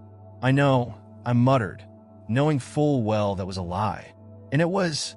The next time I went over, we told ourselves we'd just talk, nothing more. But within minutes, we were tangled up on the couch again, making promises we had no intention of keeping. It became a pattern. Late-night texts, quick visits when no one else was around. Every time I told myself it was the last, and every time I found myself coming back. The guilt was unbearable. Every time Jake called to catch up, it felt like someone was tightening a noose around my neck. "Thanks for helping my mom," he'd say, his voice full of trust. "I don't know what she'd do without you." Those words haunted me, and then inevitably it all came crashing down. Jake came home early, 2 days earlier than planned. I didn't know until it was too late. I was in the kitchen with Rachel, standing way too close, my hand brushing hers. We were laughing about something stupid when the front door swung open. Jake froze in the doorway, his eyes flicking between us, and I saw it hit him all at once. "You gotta be fucking kidding me," he whispered, his voice low and dangerous. I stepped back, my heart pounding. "Jake, How long?" he demanded, his fists clenching at his sides. "Jake, it's not what you think." Rachel started, but he cut her off. "Don't," he snapped, his voice sharp. "Don't lie to me." I didn't know what to say. There was no excuse, no explanation that would make this okay. "You were supposed to be my best friend," he said, his voice breaking. "How could you do this?" The look on his face, hurt, betrayed, furious, was like a punch to the gut. I destroyed everything in a moment of selfishness, and there was no way to take it back. "Get out," Jake whispered, his jaw tight. "Jake, please, get out." I left without another word, the sound of the door slamming behind me like the final nail in the coffin of our friendship. Rachel tried to reach out after that. Texts, calls, late-night messages I couldn't bring myself to answer. Whatever thrill we'd found in each other was gone, buried under the weight of everything we'd ruined. As for Jake, he blocked me on everything: phone, social media, the works. I tried once to apologize, but he never responded. And honestly, I don't blame him. It's been a few years now, but the guilt still lingers. I see Jake's name pop up in mutual friends' posts every now and then, and every time, it feels like a reminder of what I threw away. Some mistakes fade with time. Others stay with you, like scars you carry no matter how far you run. And this one will never let me go. I knew it was a bad idea before it even happened. There's always that split second, just before you cross the line, where you could pull back, save yourself, and keep things the way they are. But when you're standing on the edge of something that feels too good to resist, you never really stop yourself, do you? It happened with Jade, my best friend, my anchor, the person who knew me better than I knew myself. For years, we were inseparable. Midnight calls, weekends spent doing nothing, hours lost to stupid conversations that meant everything. I thought that was enough. I thought if we stayed close enough, long enough, we'd never need anything more. But things never stay that simple. It was one of those nights where everything felt off. She'd come over after work, pissed about something, her boss, her ex, maybe just the general unfairness of life. I didn't ask too many questions. I knew better than to push when she was like that. I just handed her a beer, sat down next to her on the couch, and let the silence settle between us. We didn't talk much. We didn't need to. That's the thing about Jade. Being with her was like standing in the eye of a storm. No matter how chaotic everything else got, she made it feel manageable. At some point, she shifted closer, her leg brushing against mine. It wasn't anything out of the ordinary. We were always touchy, always comfortable in each other's space. But this time it felt different, heavier, like we were both standing on that invisible line, waiting to see who would cross it first. "You ever think about it?" she asked suddenly, her voice soft. "Think about what?" She gave me this look, half smile, half something I couldn't read. "You and me." My heart stuttered in my chest, but I tried to play it cool. "What about us?" "You know," she said, her gaze locked on mine. "What if we stopped pretending?" I should have laughed it off, made a joke, pushed us back into safe territory. But instead, I leaned in, and the next thing I knew, we were kissing. It wasn't a careful kiss. It was messy, desperate, like we'd been holding this in for years without realizing it. And once the floodgates opened, there was no going back. We stumbled into my bedroom, shedding clothes and boundaries. And for a little while, it felt like we'd finally found what we'd been missing. Afterward, we lay tangled in the sheets, her head on my chest, the room heavy with the kind of silence that feels more like a question than an answer. "This doesn't change anything, right?" she whispered, her fingers tracing patterns on my skin. I wanted to tell her the truth, that it had already changed everything, that I didn't know how to go back to being just her friend. But instead, I kissed her forehead and said, "Yeah, nothing has to change." We both knew it was a lie. For a while, we managed to pretend. We slipped back into our routine, acting like that night was just another part of us, something that happened, something that didn't need to be talked about. We kept sleeping together, not often, but enough to make it impossible to ignore the way my heart clenched every time she touched me. I told myself I could handle it, that being close to her, even like this, was better than not having her at all. But the thing about pretending is that it only works until someone starts wanting more. And that someone was me. It hit me slowly, like the tide creeping in. I started noticing the little things. The way my heart sped up when she laughed. The way her hair smelled like oranges. The way her voice softened when she said my name. I told myself not to fall for her, but it was already too late. I thought about telling her how I felt 100 times, but every time I got close, the fear kicked in. What if she didn't feel the same? What if I ruined everything? So instead, I stayed quiet, hoping she'd figure it out on her own. She didn't.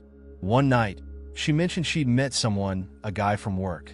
She said it casually, like it wasn't a big deal, but it felt like the floor had dropped out from under me. "That's great," I said, forcing a smile so tight it hurt. "Good for you." She gave me that same soft, searching look she always did when she knew something was off. "You're okay with this, right?" And that was the moment. The moment I could have told her everything. How I loved her, how I'd been falling for her since the first time she laughed at one of my stupid jokes, how every kiss felt like home in a way nothing else ever had. But I didn't. I just smiled and said, "Of course. Why wouldn't I be?" She looked relieved, and that's how I knew I'd lost her. We kept pretending for a little while longer, kept hanging out, kept laughing, kept pretending that I wasn't breaking every time she talked about him. But it didn't last. It couldn't. The cracks were too deep, and eventually, everything between us shattered. The last time we saw each other, we hugged goodbye like we were still best friends. But we both knew the truth. Whatever we'd had, whatever we could have been, was gone. It's been months now, and I still think about her. I think about that night, about the way her hand felt in mine, about all the things I should have said but didn't. I wonder if she ever thinks about me, if she regrets what happened, or if she's happier now with someone else. People say that sleeping with your best friend is either the best decision you'll ever make or the worst mistake of your life. For me, it was both. For a little while, I had her.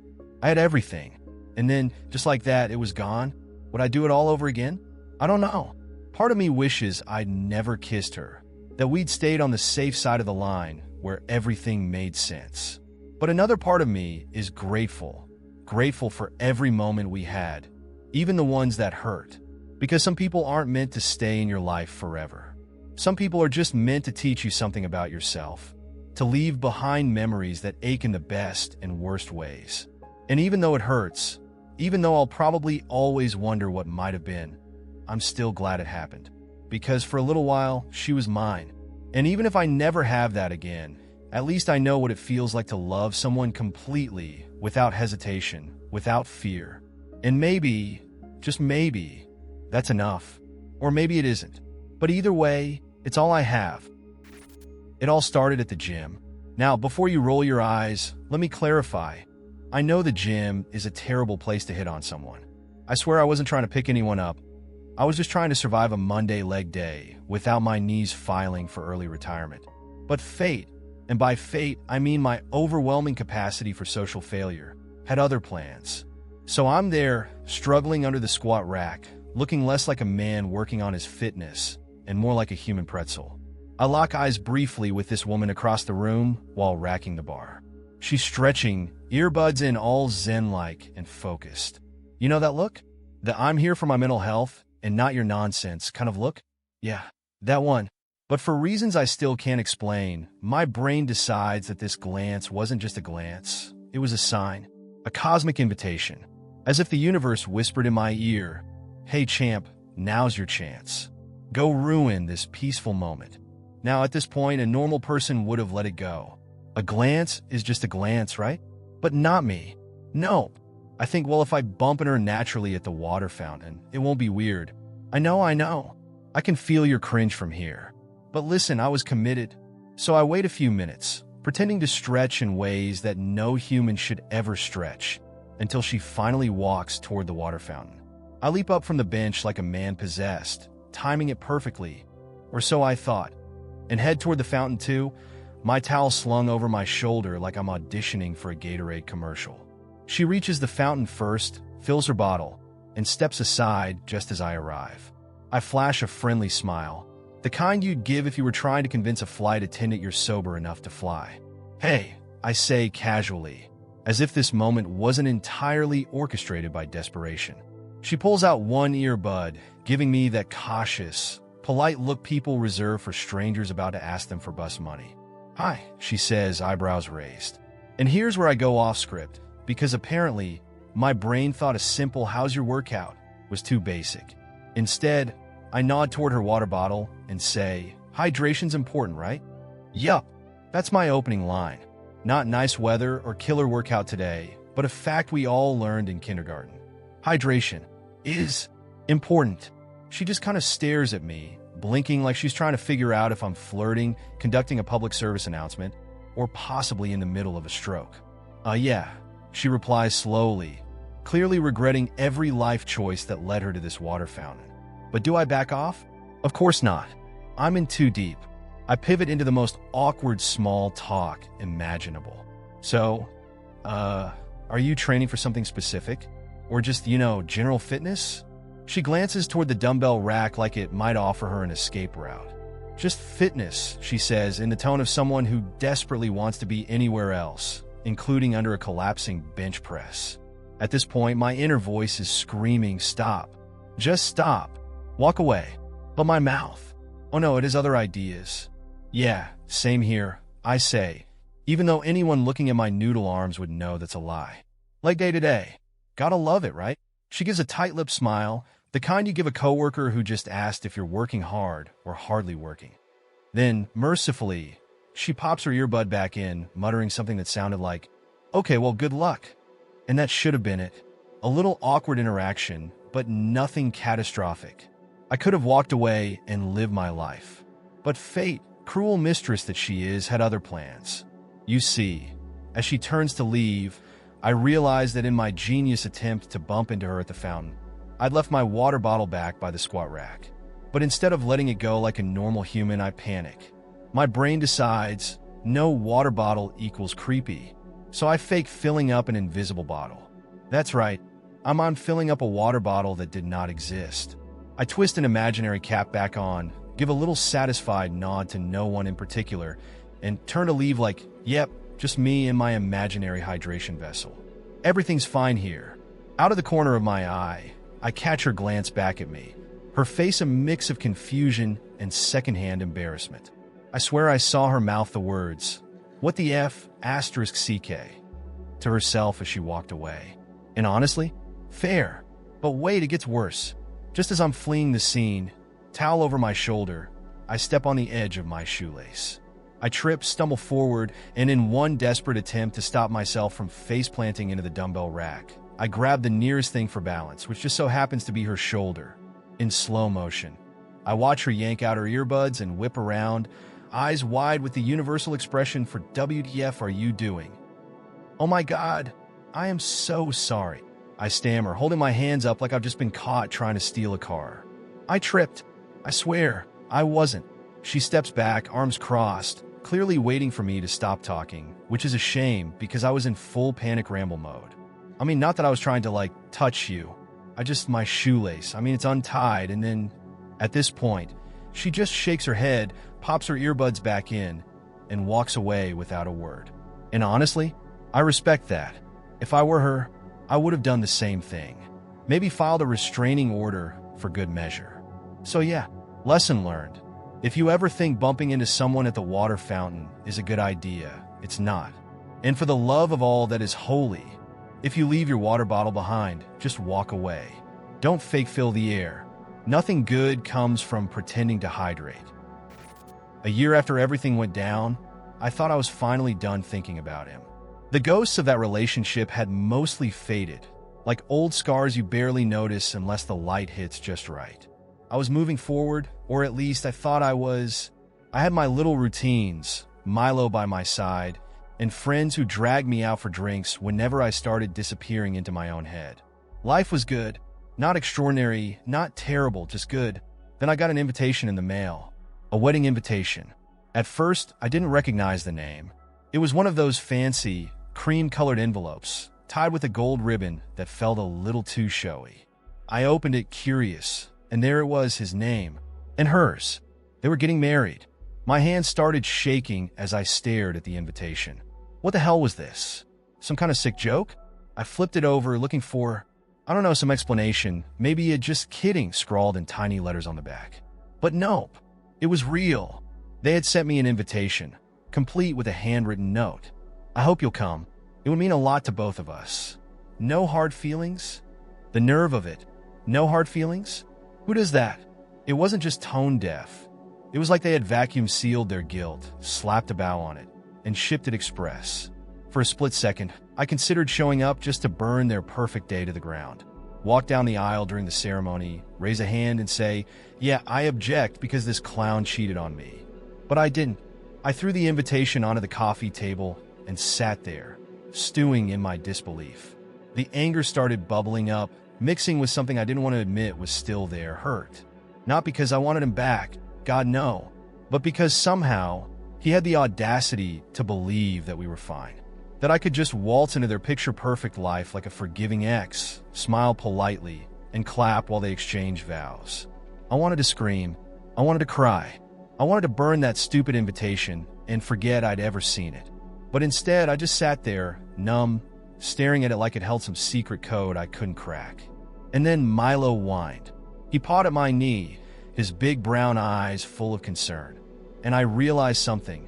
The only person holding on to this crap was me. I was letting it poison the peace I had worked so damn hard to build. So, I stood up, grabbed the invitation, and ripped it in half. Then I ripped it again, and again, until it was nothing but tiny scraps of paper scattered across the floor. Milo wagged his tail like it was a game, chasing after the bits of ribbon. I laughed, a real, belly-deep laugh that felt like the first deep breath after coming up for air. I wasn't going to that wedding. Not out of spite, not out of pettiness, but because I didn't owe them anything. Not my time, not my forgiveness, not even my anger. They could go on and have their fairy tale wedding.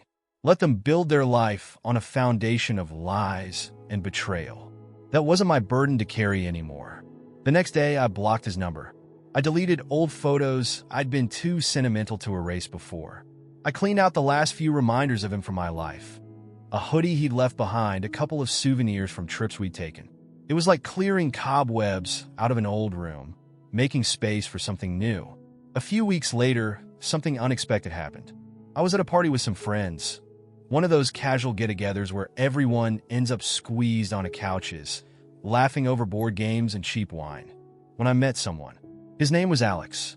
He had messy hair, a crooked smile, and the kind of laugh that made you want to join in, even if you didn't know what the joke was. We talked for hours that night, lost in conversation about everything and nothing. There was no pretense, no pressure, just two people enjoying the moment. And when he asked for my number at the end of the night, I gave it to him without hesitation. We started seeing each other slowly, carefully. At first, I kept waiting for the other shoe to drop, for him to turn out to be just another lesson in disguise. But he didn't. He showed up when he said he would. He really listened when I talked. And every time I caught myself waiting for him to disappoint me, he proved me wrong.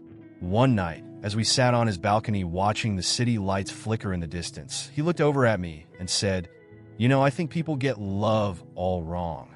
It's not about grand gestures or perfect moments. It's about showing up for each other every day in the little ways." And damn, if that didn't hit me right in the soul. We didn't rush things. There were no big, dramatic declarations, just quiet moments of kindness that piled up until they felt like something solid, something real. And slowly, without even realizing it, I stopped waiting for things to go wrong. I stopped bracing for impact, and that's when I knew I was finally free. Not just from him, but from all of it. The betrayal, the hurt, the doubts that had clung to me like shadows. I had made it through the storm, and somehow, against all odds, I had found my way back to myself. And the best part? I wasn't just surviving. I was thriving. Not because I found someone new, but because I had found me again. And that was the love I didn't know I needed all along. Alex and I are still figuring things out, where we're going, what we want. But for the first time in a long time, I'm not afraid. Because no matter what happens, I know I'll be okay. I know how to stand on my own 2 feet. And I know that love isn't about clinging to someone else. It's about learning to stand tall beside them, both of you whole in your own way. And that's the kind of love I want. It was midnight when I found myself standing outside the 24-hour diner on 5th Street, the one I hadn't set foot in since the night everything fell apart with Jordan. I didn't plan to come here. It just sort of happened. One of those nights where your mind drags you places your heart isn't ready to revisit. The diner looked exactly the same. Neon sign buzzing faintly, flickering every few seconds like it had a secret it was dying to tell. The same chip tiles, the same faded red booths where Jordan and I used to sit for hours, talking about everything and nothing. I almost turned around and left. Almost. But instead, I pushed the door open, the bell above it jingling softly, and stepped inside. There was only one other customer, a guy sitting at the far end of the counter, hunched over a cup of coffee, lost in his own world. The waitress behind the counter gave me a quick glance and a tired smile, like she'd seen too many restless people wander in at odd hours to ask any questions. I slid into one of the corner booths, the one closest to the jukebox that never worked. The leather seat was cold, and the weight of the past settled in around me like an old coat I hadn't wanted to put on. I ordered a black coffee and sat there, stirring sugar into it even though I didn't plan on drinking it. Outside, the city felt distant, like a movie playing on mute. And that's when the door opened, and Jordan walked in. My heart stopped for a second. Of course it was him. Because where else would he be on a night like this, when the past decided to circle back and bite you in the ass? He spotted me almost immediately, and for a moment, we just stared at each other across the diner. Two people with too much history and not enough closure. Then, as if the last 2 years hadn't happened, he gave me a small, tentative smile. Mind if I sit? I should have said no. I should have told him to keep walking. But instead, I nodded, and just like that, he slid into the booth across from me. For a moment, neither of us said anything. The silence between us was heavy, but not uncomfortable, like an old sweater that still sort of fits. "You look good," Jordan said finally, wrapping his hands around the coffee and mug the waitress set down in front of him. "So do you," I replied, even though it wasn't entirely true. He looked tired, older, somehow, in a way that made my chest ache. He ran a hand through his hair, a nervous habit I remembered all too well. "I wasn't expecting to see you here." "Same," I said, though the truth was, part of me had always wondered if we'd end up here again, back in this booth, trying to figure out what went wrong. The waitress came by to top off our coffees, and we sat in silence for a while, watching the steam curl lazily from the mugs. "So," Jordan said, leaning back in the booth, "how have you been?" I gave him a small, tired smile. "Good. You know, surviving." He nodded, like he understood exactly what I meant. "Yeah, same here." There was something unspoken in the way he said it, a heaviness that lingered between the words. "I thought about calling you," he admitted, staring down at his coffee like it might offer him a way out of this conversation. "Why didn't you?" I asked softly. He shrugged, and for the first time, he looked vulnerable. "I didn't think you'd want to hear from me. After everything." I swallowed hard, the memories rushing back in. The late-night fights, the slammed doors, the feeling of loving someone too much and not enough at the same time. "I would have picked up," I whispered, and I wasn't sure if it was the truth or a lie. We talked after that, not about the big things, not about the fights or the breakup, but about the little things. The weather, work, the stupid TV shows we used to binge together. It was familiar and strange all at once, like slipping into a version of ourselves we'd left behind, but never quite let go of. At some point, he smiled, really smiled, and for a second, it felt like nothing had changed.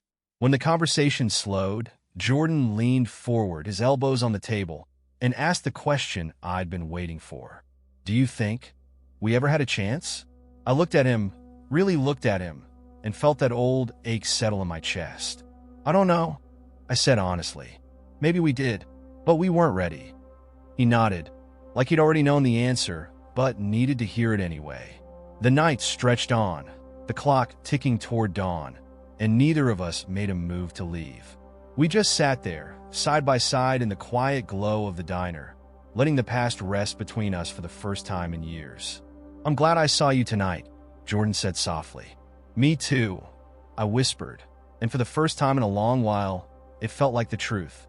When the sun started to rise, casting the first soft rays of morning light through the diner windows, we knew it was time to go. Jordan stood up first, pulling on his jacket, and for a moment, we just stood there, not quite ready to say goodbye. "Take care of yourself, okay?" he said, his voice warm and familiar. "You too," I replied, and this time, it didn't feel like an ending. It just felt right. I watched him walk out the door, his silhouette disappearing into the soft light of the new day.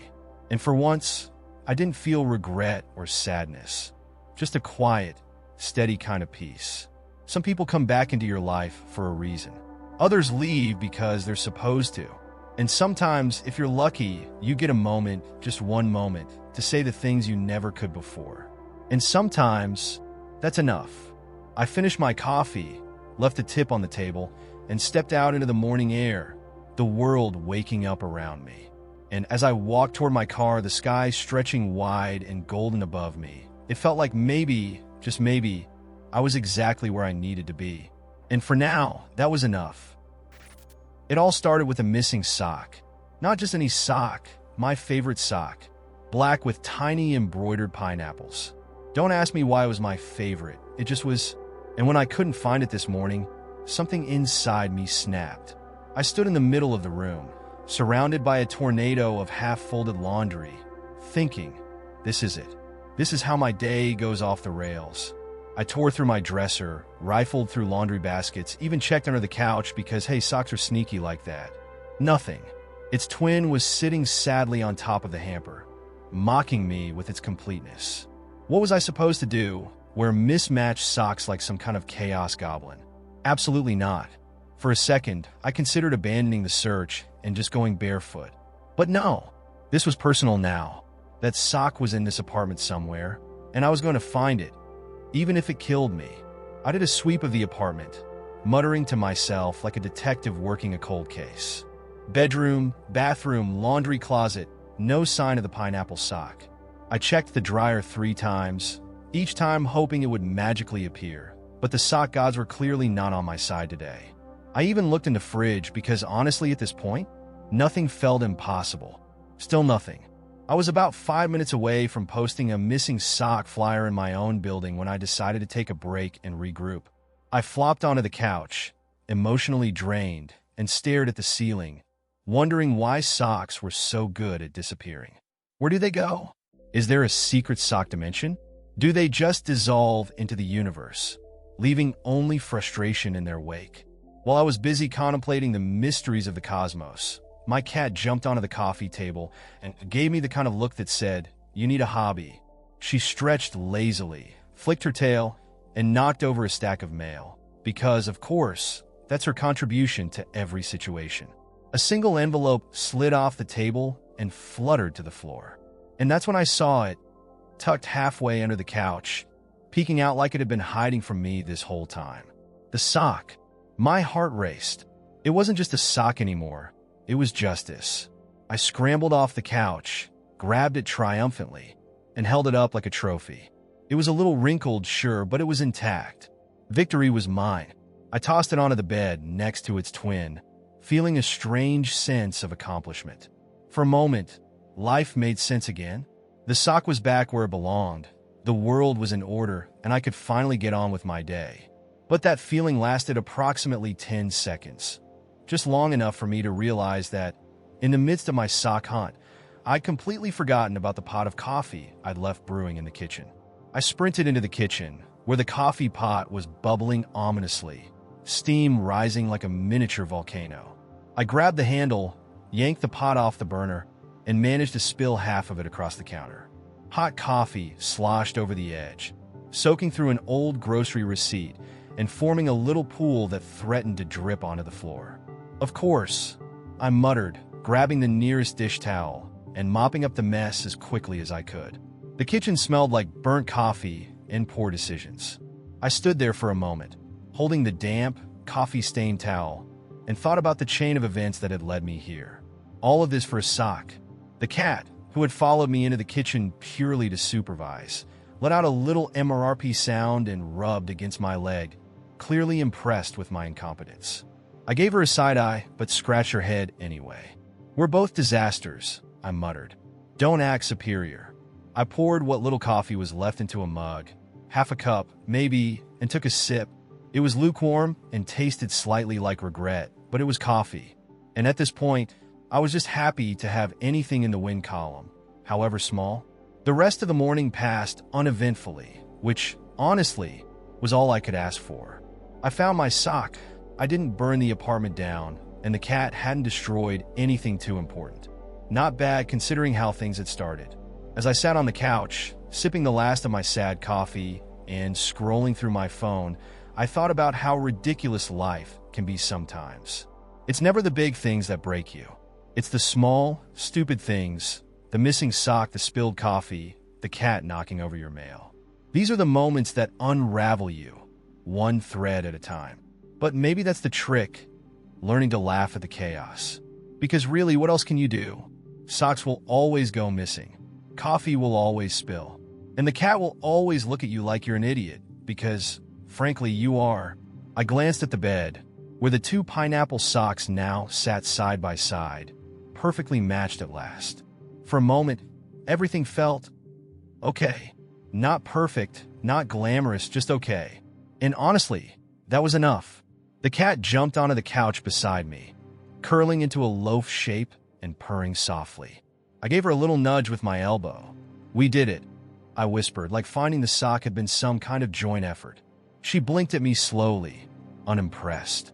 I finished my coffee, leaned back into the cushions, and let out a long, contented sigh. The laundry could wait. The dishes could wait. For now, I was exactly where I needed to be. And if the other sock goes missing again, well, that's a problem for future me. The first time I tried flirting at a bookstore, I accidentally signed up for a poetry reading. I know that sounds impossible, but trust me, it happened. And somehow it only got worse from there. It was one of those rainy Saturday afternoons when the world feels too quiet, and the only thing that makes sense is to wander aimlessly through aisles of books. I wasn't planning on talking to anyone. I just needed an excuse to be out of the house. But then I saw her. She was standing by the staff pick shelf, flipping through a book with a thoughtful expression. She wore a mustard yellow raincoat, and her hair was slightly damp from the rain, curling at the edges. She looked like someone who knew every indie band before they got big and could whip up a perfect cup of tea without a second thought. In other words, she was way out of my league. For some reason, probably sheer stupidity, I decided to talk to her. I took a deep breath, adjusted my hoodie, and strolled over to her like I belonged in the same universe. "Hey," I said, nodding toward the book in her hands. "That's a great pick." She looked up, surprised but not annoyed, which felt like a win. "Yes," she said. "Have you read it?" That's when I realized I hadn't even checked the title of the book she was holding. I squinted at the cover. The Collected Poems of Rainer Maria Rilke. Oh yeah, I lied because clearly honesty wasn't on the agenda today. Rilke is solid. She smiled, and I felt like I might actually pull this off. "I love his stuff," she said. "The way he writes about longing, it's just beautiful." I nodded like I totally knew what she was talking about.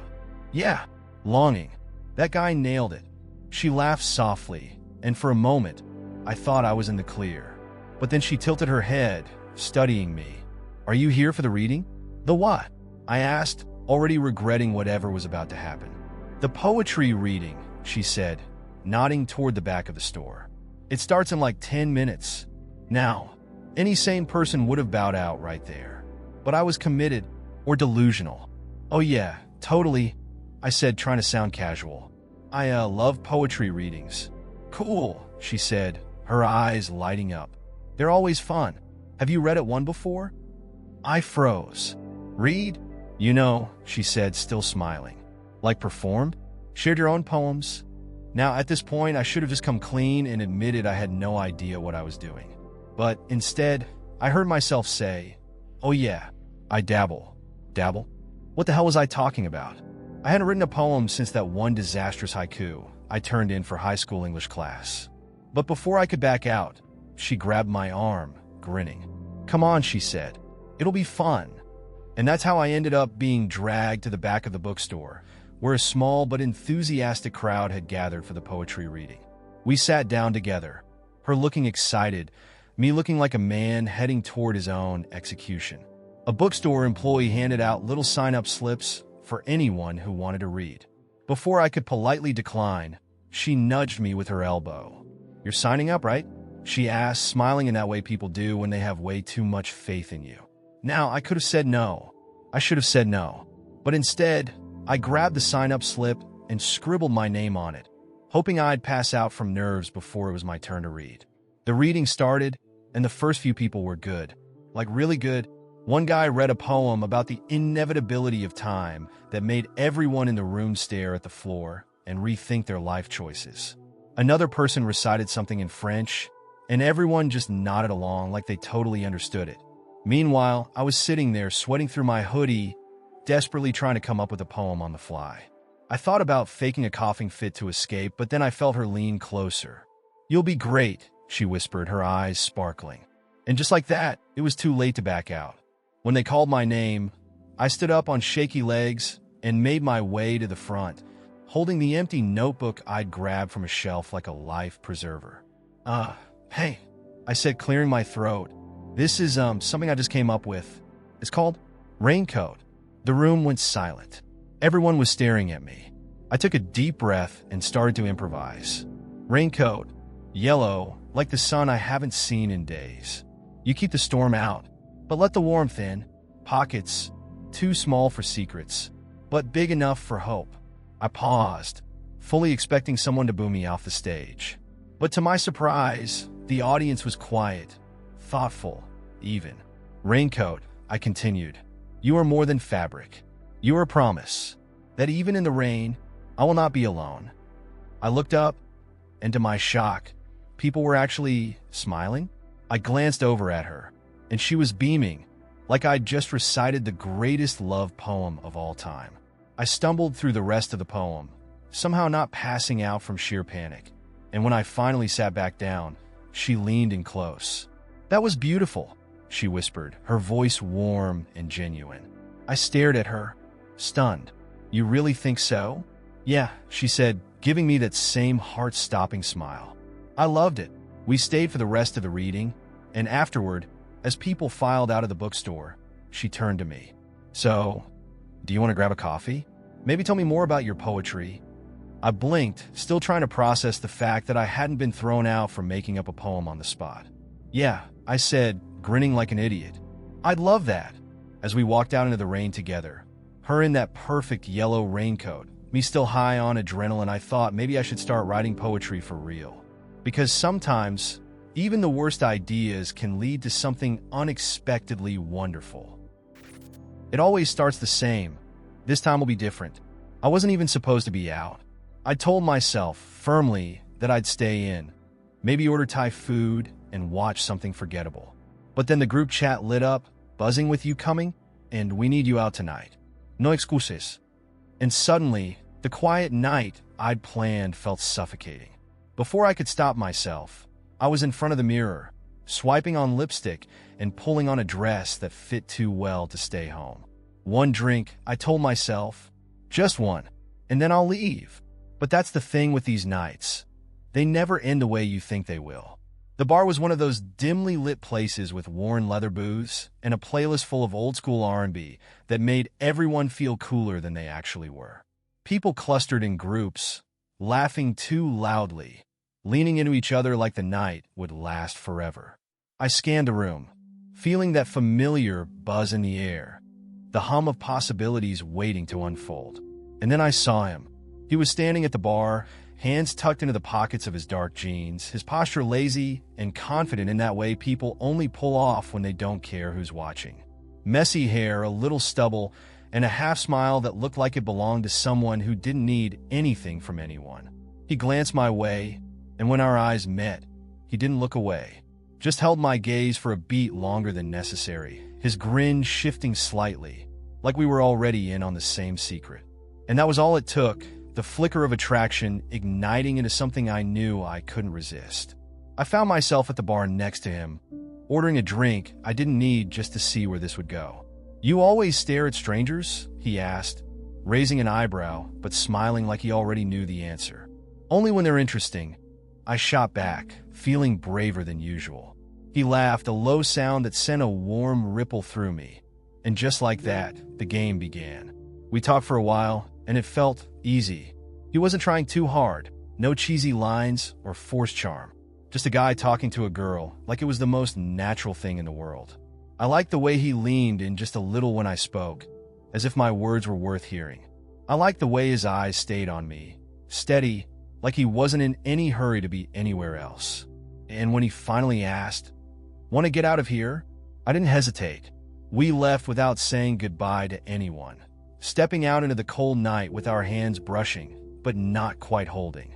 He hailed a cab, his hand resting lightly on my knee during the ride, his thumb tracing lazy circles that made my skin hum. It was such a small thing, but it lit me up in ways I didn't want to think too much about. His apartment was small, filled with the kind of clutter that suggests a life lived on the move. Half-unpacked suitcases, books stacked precariously on every surface, and an old jacket draped over a chair. It smelled like coffee and laundry detergent, and for some reason, that felt oddly comforting.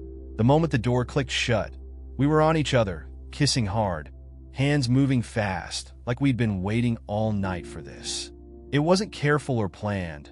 It was wild and messy, the kind of sex that feels like a sprint. Clothes hit the floor in a trail leading to his bed, and for a little while, everything was perfect. Just heat, skin, and breathless laughter in the dark. I let myself get lost in it, in him, in the way he made me forget all the things I didn't want to think about. And for a moment, it felt like enough. But mornings always stripped the magic away. I woke up tangled in sheets that smelled like him, sunlight creeping through the blinds, slicing across the room in harsh streaks. He was still asleep beside me, his arm heavy across my waist, his breathing slow and steady against my back. For a second, I stayed there, letting myself pretend that this was more than just another fleeting night. That maybe, somehow, the connection I'd felt wasn't just a trick of alcohol and loneliness. But then the familiar weight settled into my chest, the cold realization that nothing had really changed. It was just another night, just another body, and soon, I'd be back in my own bed, staring at the ceiling and wondering why these moments never last. I slid out from under his arm carefully, not wanting to wake him, and started gathering my clothes from the floor. The dress that had made me feel bold and beautiful the night before now felt ridiculous in the morning light. He stirred as I slipped on my shoes, his voice groggy. "You sneaking out?" I turned, forcing a small smile. "Yeah, got a lot to do today." He propped himself up on one elbow, hair tousled and eyes still heavy with sleep. "Well, it was fun." "Yeah," I whispered. "It was..." And just like that, it was over. The walk to the curb felt longer than it should have, the cold morning air biting at my skin. I wrapped my coat tighter around me, but the chill wasn't just on the outside. It was deep inside me, that familiar ache that always lingers after nights like these. The Uber ride home was silent except for the soft hum of the engine. I stared out the window, watching the city pass by, and tried to convince myself that this was fine, that it didn't matter, that I was okay with nights that started fast and ended quietly. But the truth sat heavy in my chest. It wasn't about him. It never is. It was about the way I keep chasing these moments, hoping they'll fill the spaces inside me that always seem just a little too empty, and the way they never do. I got home, kicked off my shoes, and collapsed onto my bed without bothering to change. The ceiling stared back at me, blank and indifferent, as if daring me to figure out what the hell I was doing with my life. I wish I could say this was the last time, that I'd finally learned how to stop searching for something that can't be found in strangers' beds. But the truth? I'll probably do it again, because as much as I hate the mornings after, I hate the silence even more. Maybe one day, I'll figure out how to stop. Maybe I'll learn to sit with myself without needing someone else to distract me. Or maybe I won't. Maybe I'll just keep going one night at a time, hoping that eventually, one of these mornings will feel different. But until then, all I can do is keep moving forward. One kiss, one drink, one morning after the next. About 8 months ago, I found a wallet on the ground at the grocery store, and I kept it. I know that sounds bad because it is bad, but it gets worse. Much worse. It's not like I've never found something valuable before. Usually, I'm the guy who turns things in right away. Lost phones, car keys, even a random $20 bill I found at work once. I've always done the right thing. But this time, I didn't, and I think about it every day. I was having the kind of week that makes you feel like the universe has you on its shit list. My hours at work had just been cut, my rent was due, and my car, bless that hunk of junk, decided to blow a head gasket on the one day I had 3 job interviews lined up. I was 2 missed payments away from drowning in credit card debt, living on ramen, and seriously considering pawning my TV to buy groceries. It felt like I was on a free fall with no parachute. Then, out of nowhere, the wallet appeared, just sitting there in the parking lot, next to the cart return, like a gift from God wrapped in cheap leather. I picked it up, planning to turn it in at customer service like I always do. But when I opened it to look for an ID, I saw something that made my breath catch. Cash. And not just a 20 or 50 cram between a couple of receipts. It was stacks, neatly folded $100 bills. I counted it because of course I did. $2,200. My hands were shaking as I stared at that fat wad of money, like it had materialized out of thin air just to tempt me. And here's the thing. The ID was right there, plain as day. Some guy named Lewis Patterson. Picture of a middle-aged dude with salt and pepper hair and kind eyes. There were a couple of credit cards too, and a crumpled receipt from the gas station down the road. It would have been so easy to drive over there, hand it to the cashier, and walk away with a clean conscience. But I didn't. I stood there in that parking lot, holding someone else's money, and for the first time in my life, I thought, what if I just kept it? I argued with myself the whole way to my car. It's not stealing if it's already lost, right? And what if this guy is loaded? What if he won't even miss it? Then the darker thoughts kicked in. Why shouldn't I keep it? No one ever gives a shit when I'm struggling. Why should I be the good guy when I can't even pay my bills? By the time I sat down in the driver's seat, I'd made up my mind. I stuffed the wallet in my glove compartment and drove home, trying not to think about the fact that I just crossed a line I could never uncross. I told myself I'd use the money to fix my car, pay rent, and maybe grab a few groceries. Just the basics. I even convinced myself that I'd donate a little of it later. Some vague plan about giving to charity to balance the scales.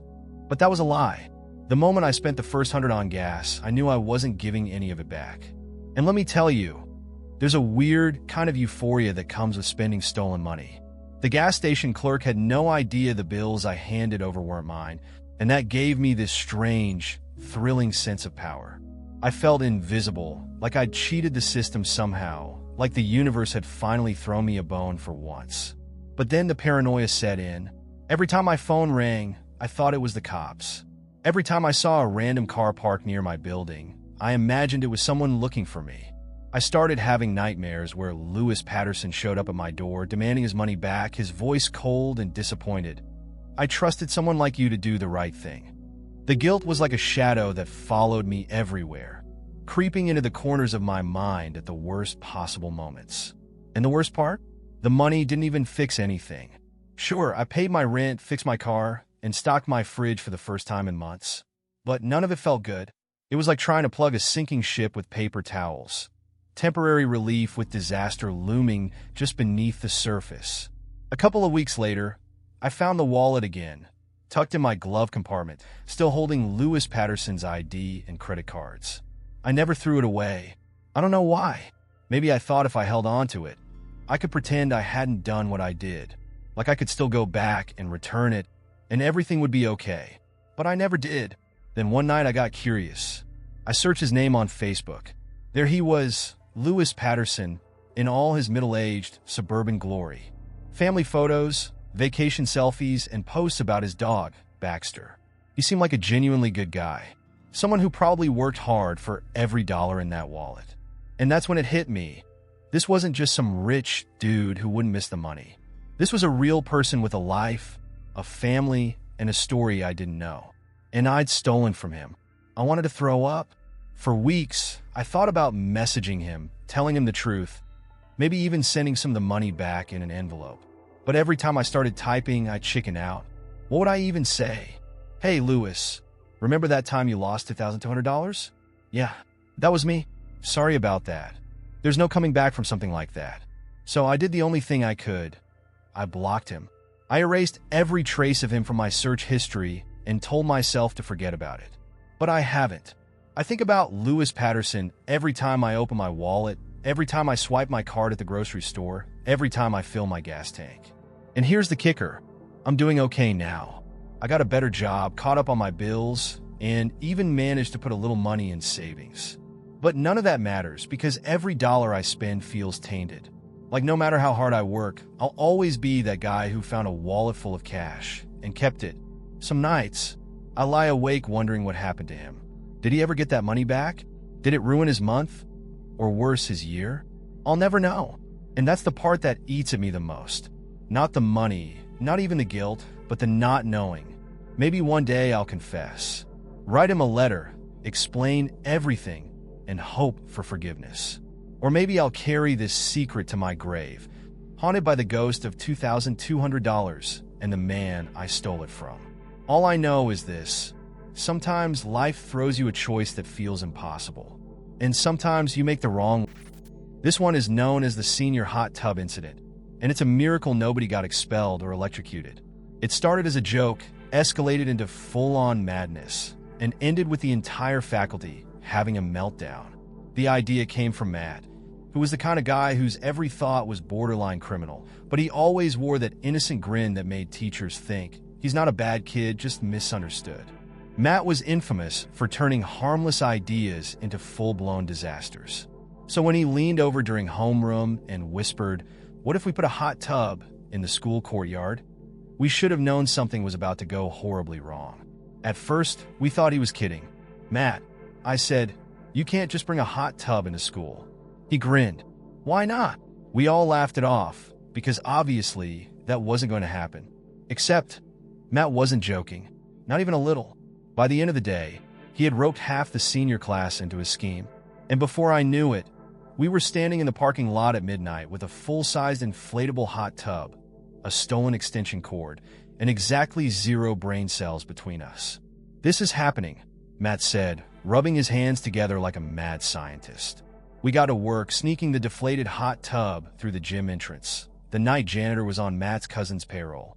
A 6-pack of Mountain Dew, and by 2 a.m., we had the entire thing set up in the middle of the courtyard. There it was, an actual hot tub in the heart of the school, surrounded by nothing but dead flower beds and cafeteria benches.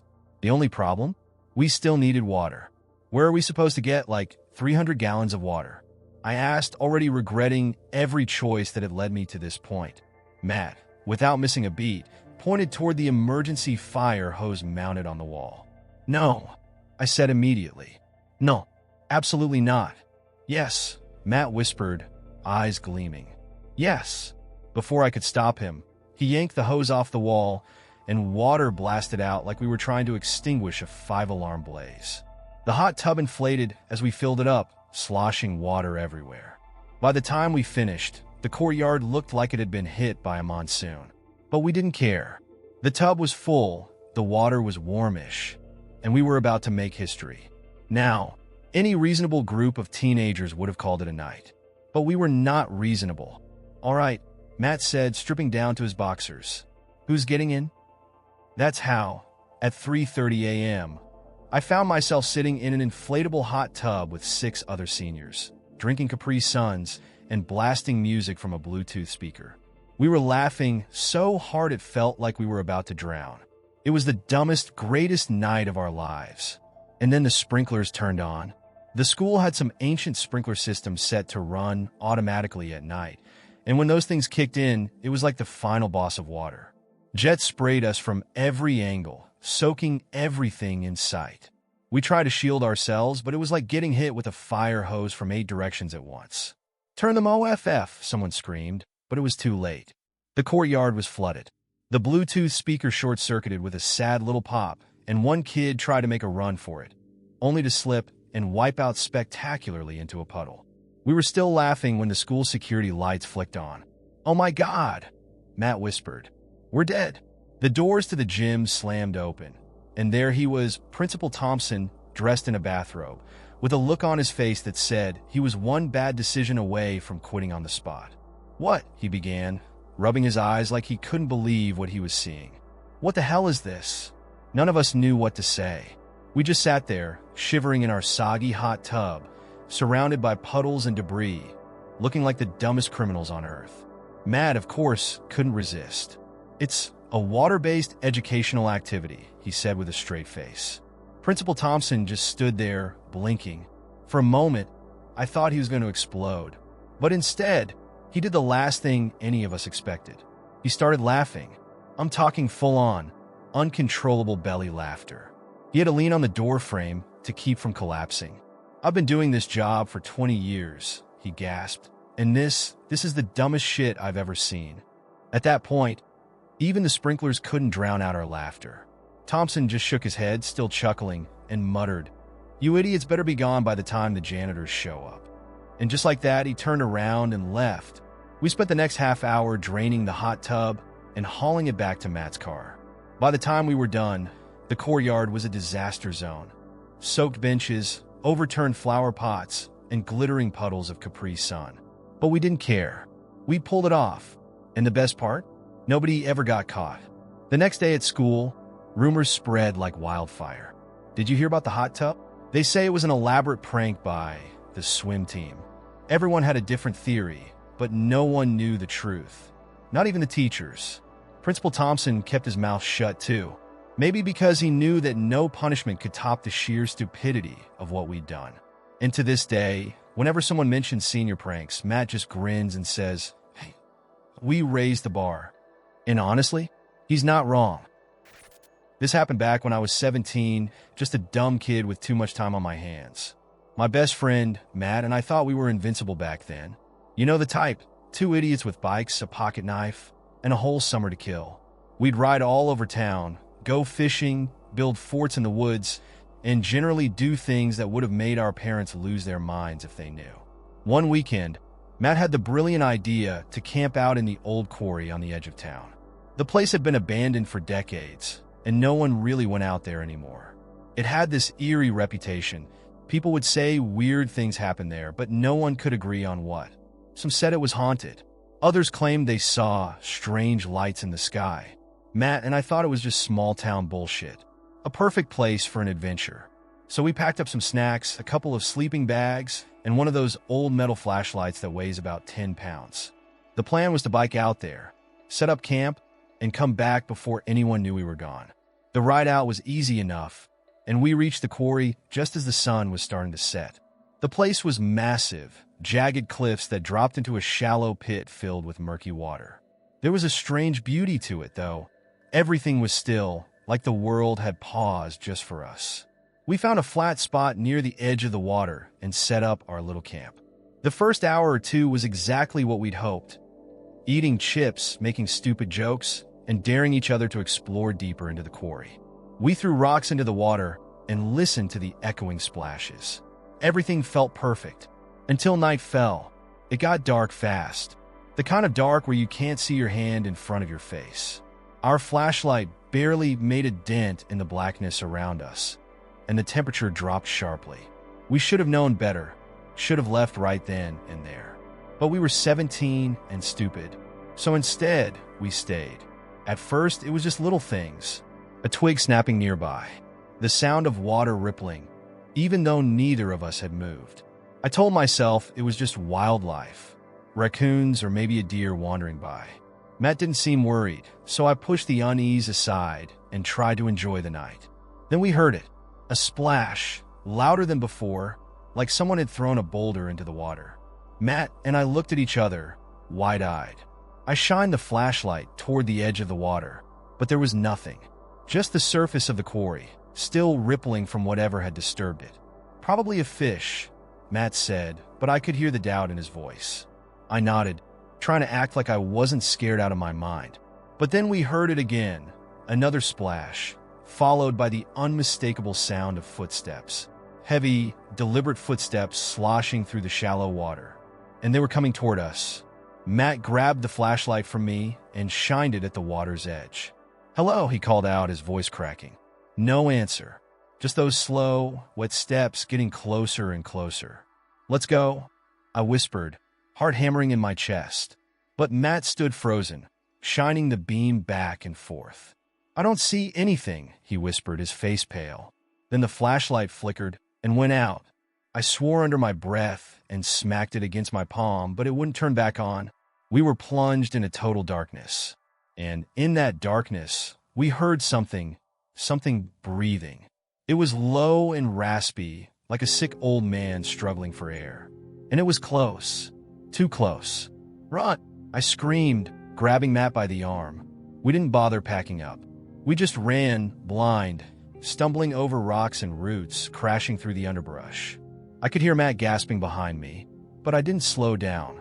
The only thing I could think about was getting as far away from that sound as possible. Then, out of nowhere, Matt tripped and went down hard. I skidded to a stop, heart in my throat. "Matt!" I hissed, reaching down to help him up. That's when I saw it. A figure, tall, thin, and impossibly gaunt, standing just a few feet away. Its skin was pale, almost translucent, and its limbs were too long, like they'd been stretched. But the worst part was its face. Sunken eyes, no lips, just an awful grin stretched across its skeletal mouth. And it was watching us. I yanked Matt to his feet, and we ran faster than we ever had in our lives. I didn't dare look back, but I knew it was following us. I could hear its wet, dragging steps behind us, growing louder and louder. Somehow, we made it to our bikes and took off, pedaling like hell, not saying a word. We didn't stop until we reached Matt's house, lungs burning, legs shaking. We burst through the door, startling his mom, who was sitting in the living room watching TV. "What the hell happened to you two?" she asked, but we couldn't explain it. We just stood there, gasping for breath, staring at each other with the same unspoken thought.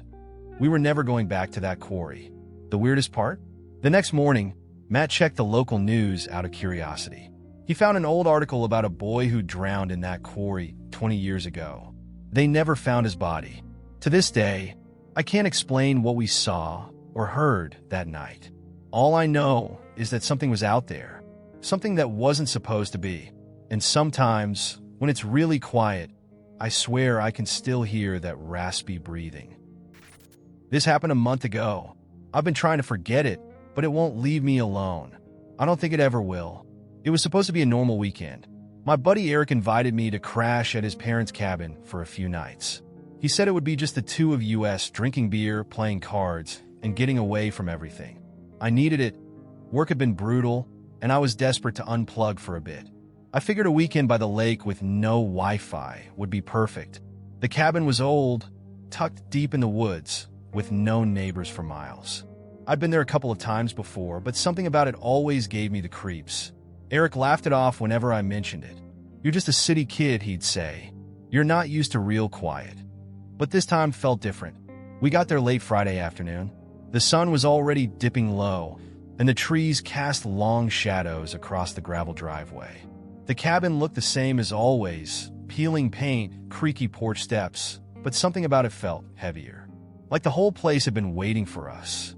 Eric unlocked the door, and we lugged our stuff inside. The cabin smelled like damp wood and something faintly sour, like old clothes left out in the rain. Eric didn't seem to notice. He dumped his bag in the living room, cracked open a beer, and grinned. "This is exactly what we needed," he said. I tried to relax, but the unease sat in the pit of my stomach. I chalked it up to paranoia. It was an old cabin, deep in the woods. Of course it would feel a little creepy, right? The first night was uneventful. We drank too much, played cards by the fire, and passed out in our sleeping bags. I slept surprisingly well, considering how cold it got during the night. But when I woke up the next morning, things felt wrong. It started with small things. My phone, which I'd left on the kitchen counter, was now sitting on the floor by the front door. Eric's shoes, which he'd kicked off in the living room, were neatly lined up on the porch. "Did you move my phone?" I asked Eric over breakfast. He shook his head, still half asleep. "Nah, man, probably just rolled off the counter." That didn't make sense, but I let it go. I didn't want to be that guy, the one who freaks out over little things and ruins the vibe. The day passed quietly. We hiked along the lake, grilled some burgers, and sat by the water until the sun started to set. I told myself I was imagining things, but deep down, that tight knot of dread wouldn't loosen. Then the second night came. We were back inside the cabin, playing cards again, when we heard a soft knock at the front door. Just 3 knocks. Talp, talp, talp. Eric froze, his beer halfway to his mouth. "Who the hell could that be?" he whispered. "No one knows we're here," I said, my voice low. We sat in silence for a moment, staring at the door. The knock came again, tap, tap, tap, soft but deliberate, like someone just outside was politely waiting to be let in. Eric stood up, grabbing the poker from the fireplace. "Probably just some drunk hiker lost in the woods," he muttered, but he didn't sound convinced. He walked to the door, peered through the peephole, and went rigid. "What is it?" I whispered, my heart thudding in my chest. Eric didn't answer right away. His breathing had changed, shallow, quick. Then, without taking his eye from the peephole, he whispered, "There's no one there." A chill ran down my spine. "You sure?" "Yeah," he whispered. "But the knocks." Before he could finish, the knocks came again. But not from the front door. This time, they came from the back door. We both froze. The air in the cabin felt thicker, heavier, like it was pressing in from all sides. "There's no way," Eric whispered, clutching the poker tighter. We stood in the middle of the room, paralyzed, listening. Then the knocks came again, tap, tap, tap, slow, patient. It wasn't the wind. It wasn't an animal. Someone, or something, was circling the cabin, knocking on every door. "Lock everything," Eric hissed, already moving toward the back door. I followed, heart racing. We locked every window, every door, shoving furniture in front of them just to be safe. But the knocking didn't stop. It moved from door to door, window to window, always in threes, tap, tap, tap, as if it was waiting for us to answer. Then it came from the bedroom window. Eric and I both stared at the window, neither of us moving. The curtains were thin, and we could see the faintest outline of something standing just on the other side. "Don't open it," I whispered. "No shit," Eric muttered, but I could hear the fear in his voice. Then it spoke. From the other side of the window, a voice whispered, "Let me in." It wasn't a stranger's voice. It wasn't some lost hiker. It was my voice. I felt cold all over. My legs went numb, and my hands shook so badly, I nearly dropped the flashlight. I looked at Eric, hoping he'd tell me it was a trick, a joke, anything. But he was pale, his eyes locked on the window. The voice came again, soft and pleading. "Let me in." Then, to my horror, Eric whispered back, "Who's there?" There was a long silence. And then, the voice, my voice, responded. "It's cold out here." I grabbed Eric's arm, pulling him away from the window. "Don't listen," I whispered. "It's not me. It's not me." The knocking stopped. For a long moment, the only sound was the wind howling through the trees. I thought maybe it was over. Maybe whatever it was had left. Then, the front door handle started to turn. Slowly, the sound of metal grinding echoed through the cabin as the handle twisted, rattling like something on the other side was trying to push it open. I grabbed the closest thing I could, a kitchen knife, and braced myself. But the door didn't open. Instead, the voice, my voice, whispered through the keyhole. "I'm already inside." We didn't sleep that night. We stayed huddled in the living room, clutching weapons, waiting for something to happen. But it never did. When morning came, we packed our things and left without a word. I haven't spoken to Eric since that night. I think we're both trying to pretend it never happened. But sometimes, late at night, I hear it again, the soft tap, tap, tap, at my front door. And I know one day I won't be fast enough to lock. This one takes place at a coffee shop, of course. It's always a coffee shop. I was working on my laptop, pretending to be productive while mostly scrolling Twitter, when I spotted her. She was standing at the counter, waiting for her order, the kind of effortlessly cool girl who makes drinking oat milk look like a political statement. She had this vintage jacket on, earbuds in, and a notebook tucked under her arm. She wasn't looking around for attention, just radiating that "I've got my life together" vibe. Naturally, my brain short-circuited. Now, I know what you're thinking. Dude, just let her get her coffee in peace. And listen, that's fair. But she looked so approachable, smiling at the barista, tapping her foot to whatever music was in her earbuds. It felt like fate was nudging me. Like, what if this was one of those moments? What if I walked away and never saw her again? Only to spend the rest of my life telling people about the girl with the oat milk latte I never talked to? So, against all common sense, I stood up and made my move. My plan was simple. Be casual, friendly, light conversation. Absolutely no weird energy. Just a guy saying hi. What could go wrong? I walked up just as the barista called her name. Maya. Perfect. Now I knew her name, felt like a little head start. So, I leaned casually against the counter, or at least I thought it was casual, and said, "Maya." "Huh, that's a great name." Bet you don't meet too many other Mayas. She pulled one earbud out and looked at me with polite confusion. Not a great start, but not a rejection either. Thanks, she said, clearly wondering why this stranger knew her name. At that point, I should have just smiled, wish her a nice day, and walked away. But no, my brain decided that now was the perfect time to over-explain. I heard the barista say your name. I stammered. I'm not like a stalker or anything.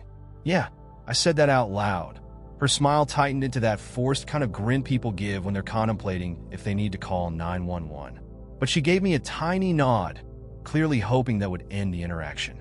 And once again, I could have walked away. Should have walked away. But instead, I went deeper. I just mean it's a cool name, I continued, because apparently I hate myself. Not one you hear every day.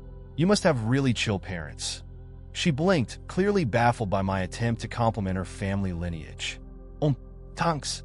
By now, the barista was sliding her latte across the counter, but Maya made the tragic mistake of standing there a second too long, which my brain interpreted as an invitation to keep talking. So, what brings you here today? I asked, still trying to salvage whatever this conversation was supposed to be. You writing? You look like a writer. For the record, she had a notebook. A notebook. I basically Sherlock Holmes-ed that she might be a writer based on one of the most generic items in existence.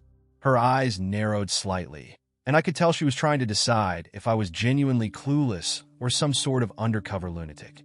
Yeah, I'm just journaling, she said, taking a small step back. At this point, my panic instinct should have kicked in. A sane man would have smiled, wished her well, and found a rock to crawl under. But oh no, not me. I decided to go for the Hail Mary. Journaling is cool, I said with the confidence of a man making a TED Talk on a subject he knew nothing about. I journal sometimes too. Helps me stay grounded, you know? Life gets crazy. She gave me a slow, polite nod, gripping her latte a little tighter, like she was ready to use it as a weapon if necessary. Right? And then, because apparently I have no concept of when to shut up, I went for the most unnecessary closer of all time. Hey, maybe one day our journals will be like in a museum or something, side by side, as examples of modern thought. Yup, that's what I said. She just stared at me. No words, just pure, unfiltered what the hell energy radiating off her. I could feel my soul trying to eject itself from my body. The barista, fully eavesdropping by now, visibly holding back laughter. Realizing I'd entered a social black hole from which there was no escape, I gave a little awkward laugh, said, "Anyway, enjoy your latte," and bolted back to my table like I was being chased by the FBI. But the story doesn't end there. Just as I sat down, feeling like I'd narrowly survived a public execution, I reached for my laptop and knocked my own drink all over it.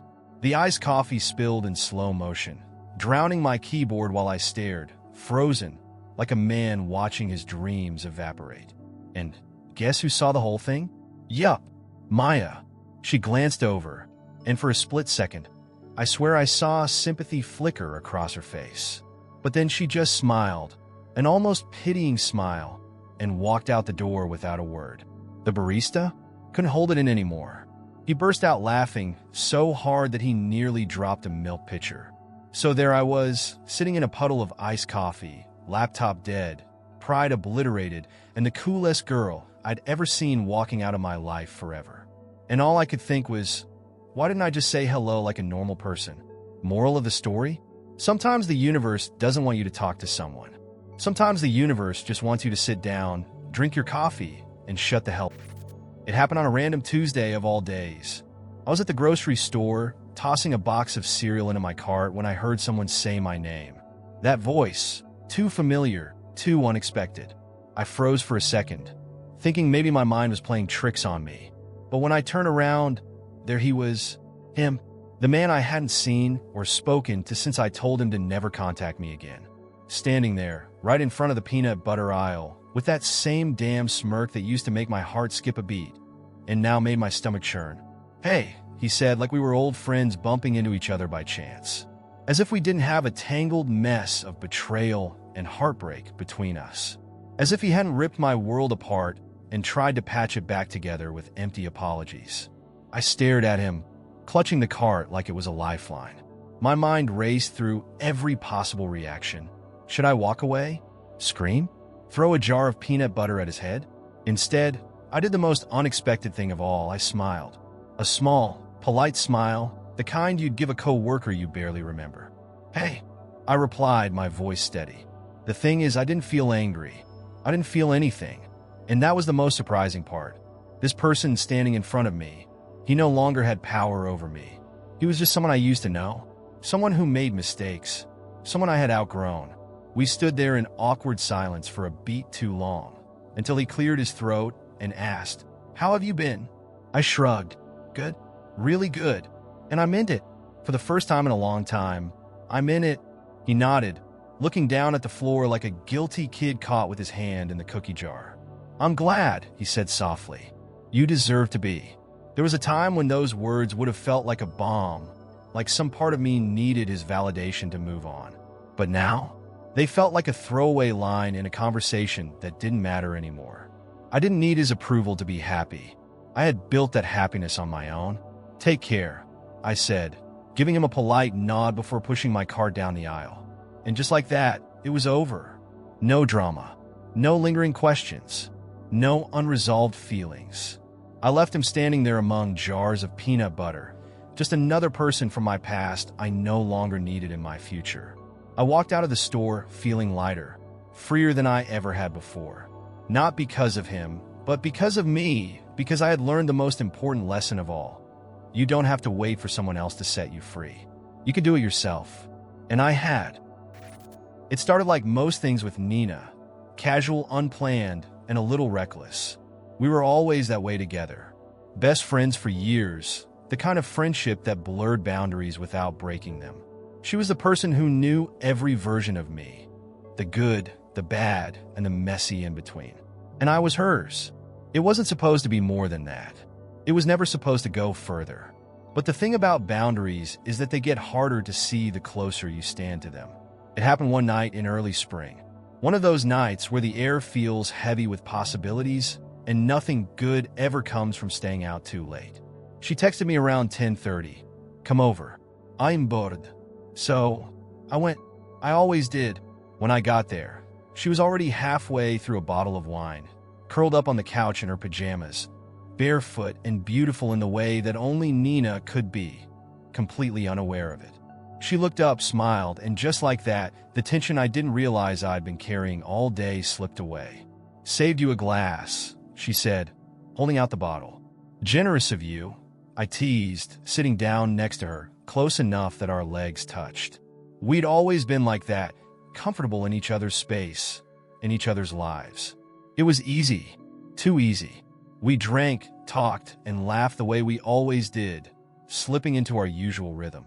But that night felt different, like the air between us was humming with something neither of us wanted to name. At some point, she leaned her head on my shoulder. It wasn't the first time she'd done that. It wasn't even unusual. But this time, it felt like standing on the edge of something dangerous, something irreversible. "You know," she said quietly, "we'd probably be good together." The words hit me like a punch I wasn't ready for, even though I'd been thinking the same thing for longer than I'd ever admit. I tried to laugh it off, to make a joke, but my voice betrayed me. "Yeah," I said, my throat tight. "Probably." She tilted her head up, her eyes soft and searching, and before I could talk myself out of it, I kissed her. It wasn't one of those slow, tentative kisses that asks for permission. It was the kind of kiss that demands answers, one we'd both been too scared to ask for until now. And the second our lips met, I knew there was no going back. We stumbled into her bedroom, laughing between kisses, shedding years of friendship and restraint like old skin. And when we finally fell into bed, it felt like we'd unlocked some secret that had been waiting for us all along. Afterward, we lay there in the quiet, her head on my chest, the weight of what we'd just done pressing down on both of us. I wanted to ask her what this meant, if we could be more than just friends who got a little too close. But the words stuck in my throat, heavy with fear. "This doesn't have to change anything, right?" she whispered, her breath warm against my skin. I wanted to tell her the truth, that it had already changed everything, that I couldn't go back to the way things were. But instead, I kissed her hair and said, right. Nothing has to change. And just like that, we set ourselves up for the slow unraveling. For a while, we kept things going. We were still us, still laughing, still hanging out, still pretending that nothing had shifted between us. But every time we ended up in bed together, it felt less like a moment and more like a habit. One we couldn't quit, even though we both knew it was bound to break us. The thing is, I started to fall for her. Hard. Every little thing she did, every laugh, every touch, every stupid inside joke, pulled me deeper into her orbit. I told myself not to. I told myself it was just sex, just comfort, just a distraction. But the truth? I wanted her. Not just at night, not just in secret. I wanted all of her. But Nina wasn't built for permanence. She lived in moments, beautiful, fleeting moments that burned bright but never lasted. And the more I wanted her to stay, the more I knew she couldn't. It all came crashing down one night, as these things always do. We were lying in bed, her hand tracing lazy circles on my arm, and the words slipped out before I could stop them. I think I love you. She froze beside me, her fingers stilling against my skin. And in the silence that followed, I knew that I just said the one thing that would ruin us. Nina, I whispered, my heart pounding in my chest. She sat up slowly, her eyes filled with regret. I didn't want this to get complicated, she said quietly, her voice barely more than a breath. It's not complicated, I lied. It's just us. She gave me a sad smile, the kind that felt like a goodbye. I can't give you what you want, she whispered. You know that. And just like that, the thing we'd built, whatever it was, started to crumble. She stayed the night, but it felt different. Distant, like we were already halfway out the door. And when morning came, she kissed me goodbye, soft and quick, and said, see you soon. But we both knew we wouldn't. We tried to stay friends after that, but it was like trying to hold on to smoke.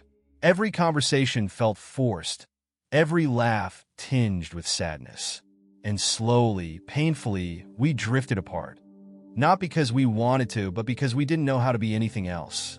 The last time I saw her, we hugged goodbye, and it felt like letting go of a part of myself I wasn't ready to lose.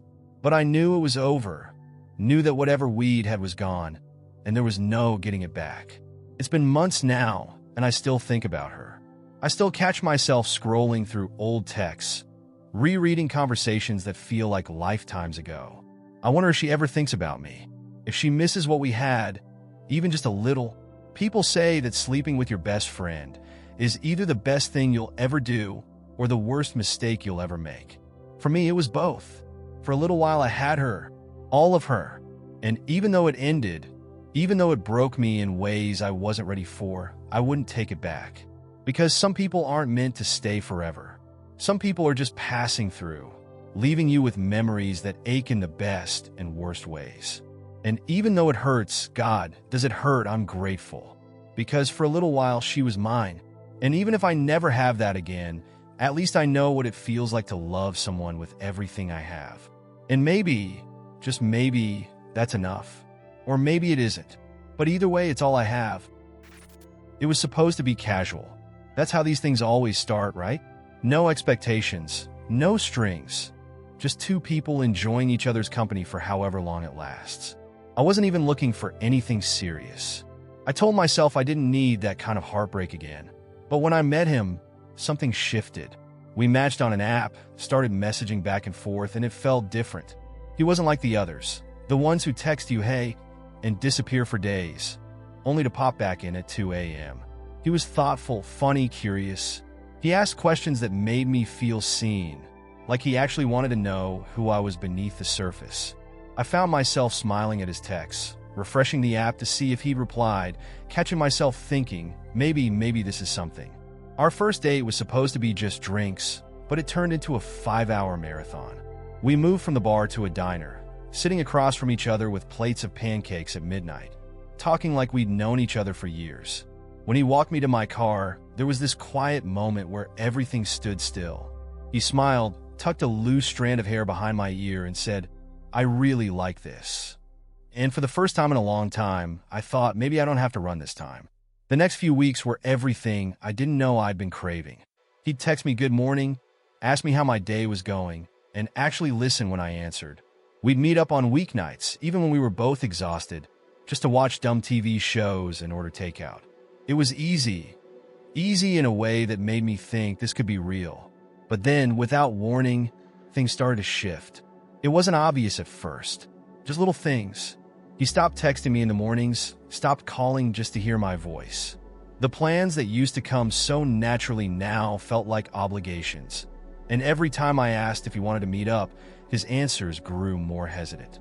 "This week's kind of crazy," he'd say. "Let's catch up soon." Soon. That word sat heavy in my chest every time he used it. Soon became the gap between what we used to have and whatever was happening now. I tried not to panic, tried to remind myself that relationships ebb and flow. People get busy, life gets in the way. But deep down, I knew what was happening. I could feel it, the way you feel a storm rolling in long before the first drop of rain. One night, after he canceled plans for the third time in a row, I sat on my couch, phone in hand, debating whether to text him. Part of me wanted to wait it out, to give him the space he seemed to need. But the other part, the part that knew how this story ends, couldn't stay silent anymore. So I texted him, "Can we talk? I just need to know where your head's at." He responded 2 hours later. I stared at my phone, heart pounding, waiting for those 3 little dots to turn into something. When his message finally came through, it was exactly what I'd been bracing for. "I really like you, but I think I need some time to figure things out. It's not you. I'm just in a weird place right now." I sat there, rereading his words, feeling them hit like a quiet punch to the gut. It was the kind of breakup that isn't really a breakup, soft, vague, open-ended. Just enough kindness to keep you wondering if they might come back. Just enough distance to let you know they probably won't. I wanted to scream, to tell him how cruel it is to make someone feel special only to take it all away without warning. But instead, I just replied, "Okay, I hope you figure things out." It was all I could manage. Anything more would have felt like begging. And that was it. No big fight, no grand goodbye. Just silence where there used to be something, leaving me to fill in the blanks on my own. In the days that followed, I kept telling myself that I'd be fine. I'd been through worse. But the thing about heartbreak is that no matter how many times you survive it, it never gets easier. It still hurts every time, like ripping off a bandage only to find the wound underneath is still raw. I kept replaying every moment in my head, trying to figure out where it all went wrong.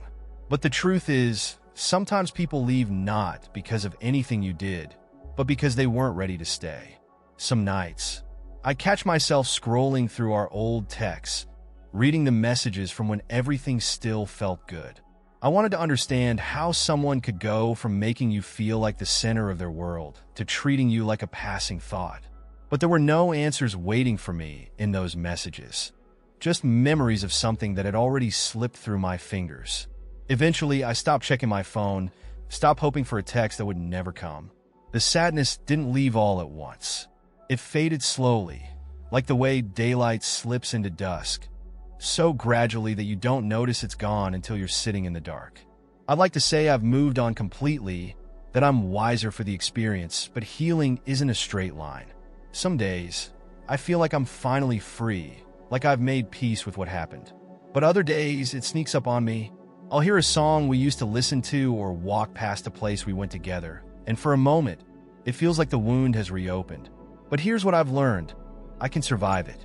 I can survive the sadness, the loss, the unanswered questions. I've done it before, and I'll do it again if I have to. Because as much as it hurts to lose someone, it hurts even more to lose yourself trying to hold on to them. These days, I'm learning how to love myself the way I kept hoping someone else would. I'm learning that my worth isn't tied to someone else's ability to stay. I deserve someone who shows up, not just when it's easy, but when it's hard. And until that person comes along, I'll keep showing up for myself. I still believe in love. I believe that one day, I'll meet someone who doesn't flinch when things get real. Someone who stays, not because it's perfect, but because they choose to. But until then, I'll keep going. One step at a time, one breath at a time. Because at the end of the day, I know this. I am enough. With or without someone else, I am enough. And that is a kind of love I never knew I was capable of giving myself. But here I am, still standing, still believing, still hoping. And for now, That's enough. It was just after 1 a.m. when I got the call. I didn't recognize the number at first, and my instinct was to let it ring out. Nothing good ever comes from answering your phone at that hour. But something made me pick up, some pull in my gut I couldn't explain. When I said hello, the voice on the other end hit me like a sucker punch. "Hey," she said. It was Tessa. The last time we spoke, it hadn't ended well. There were too many words we didn't know how to say, and too many feelings we didn't know how to handle. We drifted apart slowly, like two boats caught in different currents, and by the time we noticed, it was too late to turn back. I hadn't heard from her in over a year. Not a text, not a missed call. Nothing. And now here she was, calling me in the middle of the night like no time had passed at all. "Tessa?" I asked, still trying to convince myself this was real. "Yeah." She laughed softly, but there was something shaky in it, like she was standing on the edge of a cliff and wasn't sure if she was going to jump or fall. "Sorry it's late." "I know. I didn't know who else to call." It would have been easy to tell her no, to say, "Sorry, Tess, I can't do this right now," and hang up. But the way she said it, the way her voice cracked just a little, made it impossible. "Where are you?" I asked quietly. "By the park," she said. "The one with the swings." "Stay there. I'm coming." The streets were empty as I drove. The city wrapped in that strange, still quiet that only exists in the middle of the night. I rolled down the windows and let the cool air rush in, trying to calm the knot in my chest. I didn't know what I was walking into, only that Tessa needed me. And somehow, that felt like enough. When I pulled up to the park, I spotted her right away.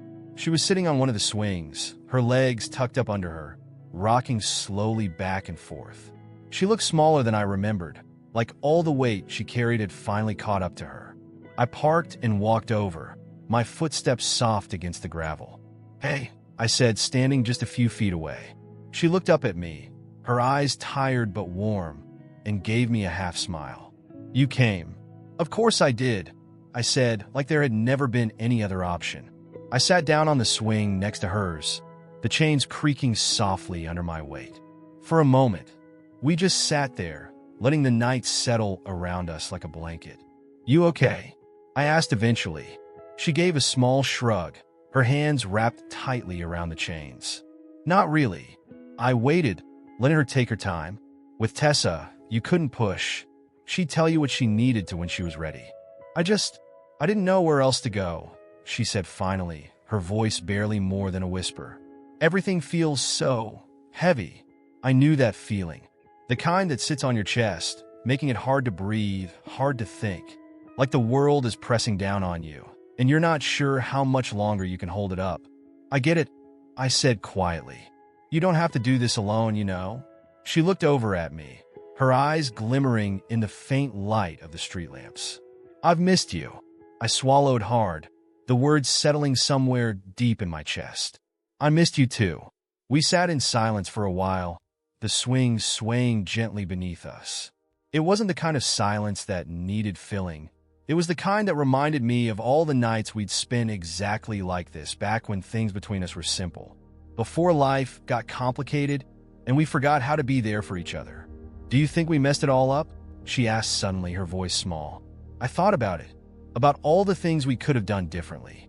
All the ways we could have held on a little tighter, stayed a little longer. Maybe, I admitted, but that doesn't mean it has to stay that way. She smiled at that, just a flicker, but it was there. At some point, Tessa slipped off the swing and sat down in the grass, pulling her knees to her chest. Without thinking, I followed, sitting beside her, the cold earth grounding us both. She rested her head on my shoulder, and I let her. It wasn't romantic. It wasn't complicated. It was just us, two people, sitting quietly under the night sky, figuring out how to be okay again. "You want to go for a drive?" I asked after a while. Tessa tilted her head, her cheek warm against my shoulder. "Where?" "Anywhere," I said with a small smile. "Doesn't matter." She laughed softly, and for the first time that night, it felt like the weight she carried had shifted, just enough to give her room to breathe. "Yeah," she whispered. "I'd like that." We climbed into the car, and as the engine hummed to life, Tessa reached over and flicked on the radio. A slow, familiar song drifted through the speakers, filling the quiet space between us. I glanced over at her as we pulled onto the road, the soft glow of the dashboard lights casting gentle shadows across her face. She looked peaceful, or maybe just a little less lost, and that was enough for me. We drove with no destination, the night stretching out before us like a road that didn't need an end. At some point, Tessa rolled down the window, letting the wind whip through her hair, and laughed. Really laughed, the kind of laugh that makes you believe, even for a moment, that things might be okay after all. I didn't say anything. I just kept driving, letting the night carry us wherever it wanted to go. When the first light of dawn started to creep over the horizon, Tessa rested her head against the window, her voice soft and sleepy. "Thanks for coming tonight," she murmured, her breath fogging up the glass. "Anytime," I whispered, meaning it more than she probably realized. And for the first time in a long while, it felt like enough. We didn't solve anything that night. We didn't fix what was broken or rewrite the past. But we found something in the quiet spaces between us. Something small but important. Maybe that was all we needed. And as we drove toward the sunrise, the road stretching endlessly ahead, it felt like we had all the time in the world to figure the rest out. For now, this was enough. And maybe, just maybe, that was everything. It wasn't supposed to go this way. I thought I could keep things under control, keep my head straight. But once you cross a line like that, there's no going back. You tell yourself it's just one moment, a slip, a mistake. And then it happens again, and suddenly you're drowning, wondering how the hell you got here. It started when my buddy Adam went on vacation with his girlfriend. He asked me to check in on his mom, Claire, while he was gone. Just make sure everything was okay. Nothing complicated. Claire was always kind, always around when we needed her. I'd been in her house 100 times growing up, eating her food, sitting at her kitchen table, but I'd never seen her like this before. The first time I stopped by, she greeted me with a warm smile and invited me in for coffee. She was wearing this oversized sweater and yoga pants, her dark hair tied up messily, and she looked comfortable, familiar, but in a way that made something stir inside me that shouldn't have been there. "Thanks for coming by," she said, sitting across from me at the table. "It gets too quiet around here when Adam's not home." "Yeah, no problem," I said, sipping my coffee, feeling awkward for reasons I couldn't name. We talked for a while, just catching up, nothing out of the ordinary. But when I left that day, I couldn't shake the way she looked at me, like I was more than just her son's friend. And worse, I liked it. The second time I visited, she opened a bottle of wine. "Stay for a drink," she said, smiling like it was nothing. "One glass won't hurt." I should have said no. I should have walked away. But I stayed. We sat on the couch, talking about life, relationships, all the messy things that come out when the wine starts flowing. She told me about her divorce, about how hard it had been raising Adam on her own, about how lonely the house felt now that he was grown. "It's strange," she said, her voice soft. "You spend so much time taking care of someone, and then one day, they don't need you anymore." There was a sadness in her words that hit deeper than I expected. And when she looked at me, really looked at me, I felt something shift. I told myself it was just the wine, just a moment of misplaced emotion. But then she leaned in, her hand brushing against mine, and everything else faded. The first kiss was slow, hesitant, like she wasn't sure if I'd pull away. But I didn't. We were tangled up in each other within seconds, hands roaming, lips pressed together like we were trying to erase the years between us. It was reckless and wrong, but in that moment, nothing else mattered. We ended up in her bedroom. The sheets were cool against our skin, the night silent except for the sound of our breathing. It felt surreal, like a dream I knew I shouldn't be having, but couldn't wake up from. When it was over, we lay there in the dark, the weight of what we'd done settling over us like a thick fog. "This can't happen again," she whispered, though her fingers lingered on my arm. "I know." I lied, knowing full well I'd come back. And I did. Over the next few weeks, we met in secret, always when Adam wasn't around, always pretending it wasn't serious. But it was. The guilt gnawed at me every time I saw Adam's name pop up on my phone, but I kept going back to Claire. It wasn't just the thrill, it was the way she made me feel like I mattered, Like I wasn't just drifting through life without direction. She saw me, and that was a kind of high I couldn't walk away from. But secrets like that never stay hidden for long. One night, everything fell apart. Adam came home early from his trip. We thought we had more time, but he showed up at the house while I was still there. I heard the front door open and knew, instantly, that we were done for. Claire and I scrambled off the couch, but it was too late. Adam stood in the doorway, his face twisting with disbelief as he looked between the two of us. "What the fuck?" he whispered, his voice cracking. "Adam," Claire started, but he shook his head, cutting her off. "No, no way." He looked at me, betrayal written all over his face. "You? With my mom? Adam? Liste." "How long?" he demanded, stepping closer. His fists clenched at his sides, his whole body trembling with rage. "How fucking long has this been going on?" I opened my mouth to answer, but the words stuck in my throat. What could I say that would make any of this okay? "You were my best friend," he whispered, his voice breaking. "How could you do this to me?" There was nothing I could say, nothing that would make it right. "Get out," Adam said, his voice low and dangerous. "Adam, please. Get the fuck out." I left without another word, the sound of the door slamming behind me ringing in my ears. Claire tried to reach out afterward, texts, calls, but I ignored them. It was over. Whatever we had wasn't worth the destruction it left in its wake. Adam blocked me on everything, my numbers, social media, all of it. I tried once to apologize, but it was useless. I'd crossed a line that could never be uncrossed. It's been years now, but the guilt still clings to me like a weight I can't shake. Every time I think about that night, about the moment I should have walked away, but didn't, it feels like a punch to the gut. Some mistakes fade with time, but not this one. This one stays with you, buried deep, reminding you every day of what you lost. And this one will haunt me for the rest of my life. It wasn't supposed to go this way. I thought I could keep things under control, keep my head straight. But once you cross a line like that, there's no going back. You tell yourself it's just one moment, a slip, a mistake. And then it happens again, and suddenly you're drowning, wondering how the hell you got here. It started when my buddy Adam went on vacation with his girlfriend. He asked me to check in on his mom, Claire, while he was gone. Just make sure everything was okay. Nothing complicated. Claire was always kind, always around when we needed her. I'd been in her house 100 times growing up, eating her food, sitting at her kitchen table, but I'd never seen her like this before. The first time I stopped by, she greeted me with a warm smile and invited me in for coffee. She was wearing this oversized sweater and yoga pants, her dark hair tied up messily, and she looked comfortable, familiar, but in a way that made something stir inside me that shouldn't have been there. "Thanks for coming by," she said, sitting across from me at the table. "It gets too quiet around here when Adam's not home." "Yeah, no problem," I said, sipping my coffee, feeling awkward for reasons I couldn't name.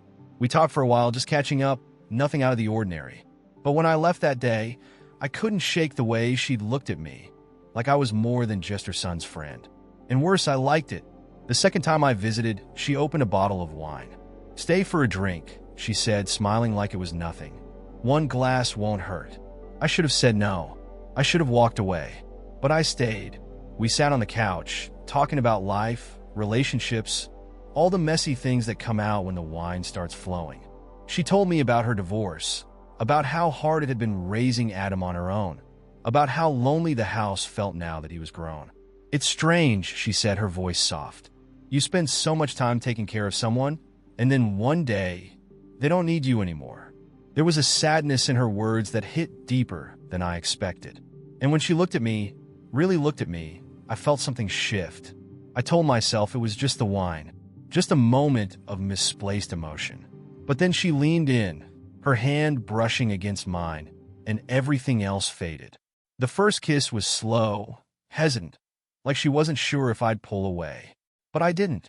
We were tangled up in each other within seconds, hands roaming, lips pressed together like we were trying to erase the years between us. It was reckless and wrong, but in that moment, nothing else mattered. We ended up in her bedroom. The sheets were cool against our skin, the night silent except for the sound of our breathing. It felt surreal, like a dream I knew I shouldn't be having but couldn't wake up from. When it was over, we lay there in the dark, the weight of what we'd done settling over us like a thick fog. "This can't happen again," she whispered, though her fingers lingered on my arm. I know. I lied, knowing full well I'd come back. And I did. Over the next few weeks, we met in secret, always when Adam wasn't around, always pretending it wasn't serious. But it was. The guilt gnawed at me every time I saw Adam's name pop up on my phone, but I kept going back to Claire. It wasn't just the thrill, it was the way she made me feel like I mattered, like I wasn't just drifting through life without direction. She saw me, and that was a kind of high I couldn't walk away from. But secrets like that never stay hidden for long. One night, everything fell apart. Adam came home early from his trip. We thought we had more time, but he showed up at the house while I was still there. I heard the front door open and knew, instantly, that we were done for. Claire and I scrambled off the couch, but it was too late. Adam stood in the doorway, his face twisting with disbelief as he looked between the two of us. "What the fuck?" he whispered, his voice cracking. "Adam," Claire started, but he shook his head, cutting her off. "No. No way." He looked at me, betrayal written all over his face. "You? With my mom? Adam, liste." "How long?" he demanded, stepping closer. His fists clenched at his sides, his whole body trembling with rage. "How fucking long has this been going on?" I opened my mouth to answer, but the words stuck in my throat. What could I say that would make any of this okay? "You were my best friend," he whispered, his voice breaking. "How could you do this to me?" There was nothing I could say, nothing that would make it right. "Get out," Adam said, his voice low and dangerous. "Adam, please. Get the fuck out." I left without another word, the sound of the door slamming behind me ringing in my ears. Claire tried to reach out afterward, texts, calls, but I ignored them. It was over. Whatever we had wasn't worth the destruction it left in its wake. Adam blocked me on everything, my number, social media, all of it.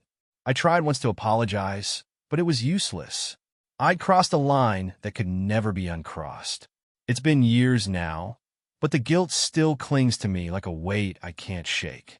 Every time I think about that night, about the moment I should have walked away, but didn't, it feels like a punch to the gut. Some mistakes fade with time, but not this one.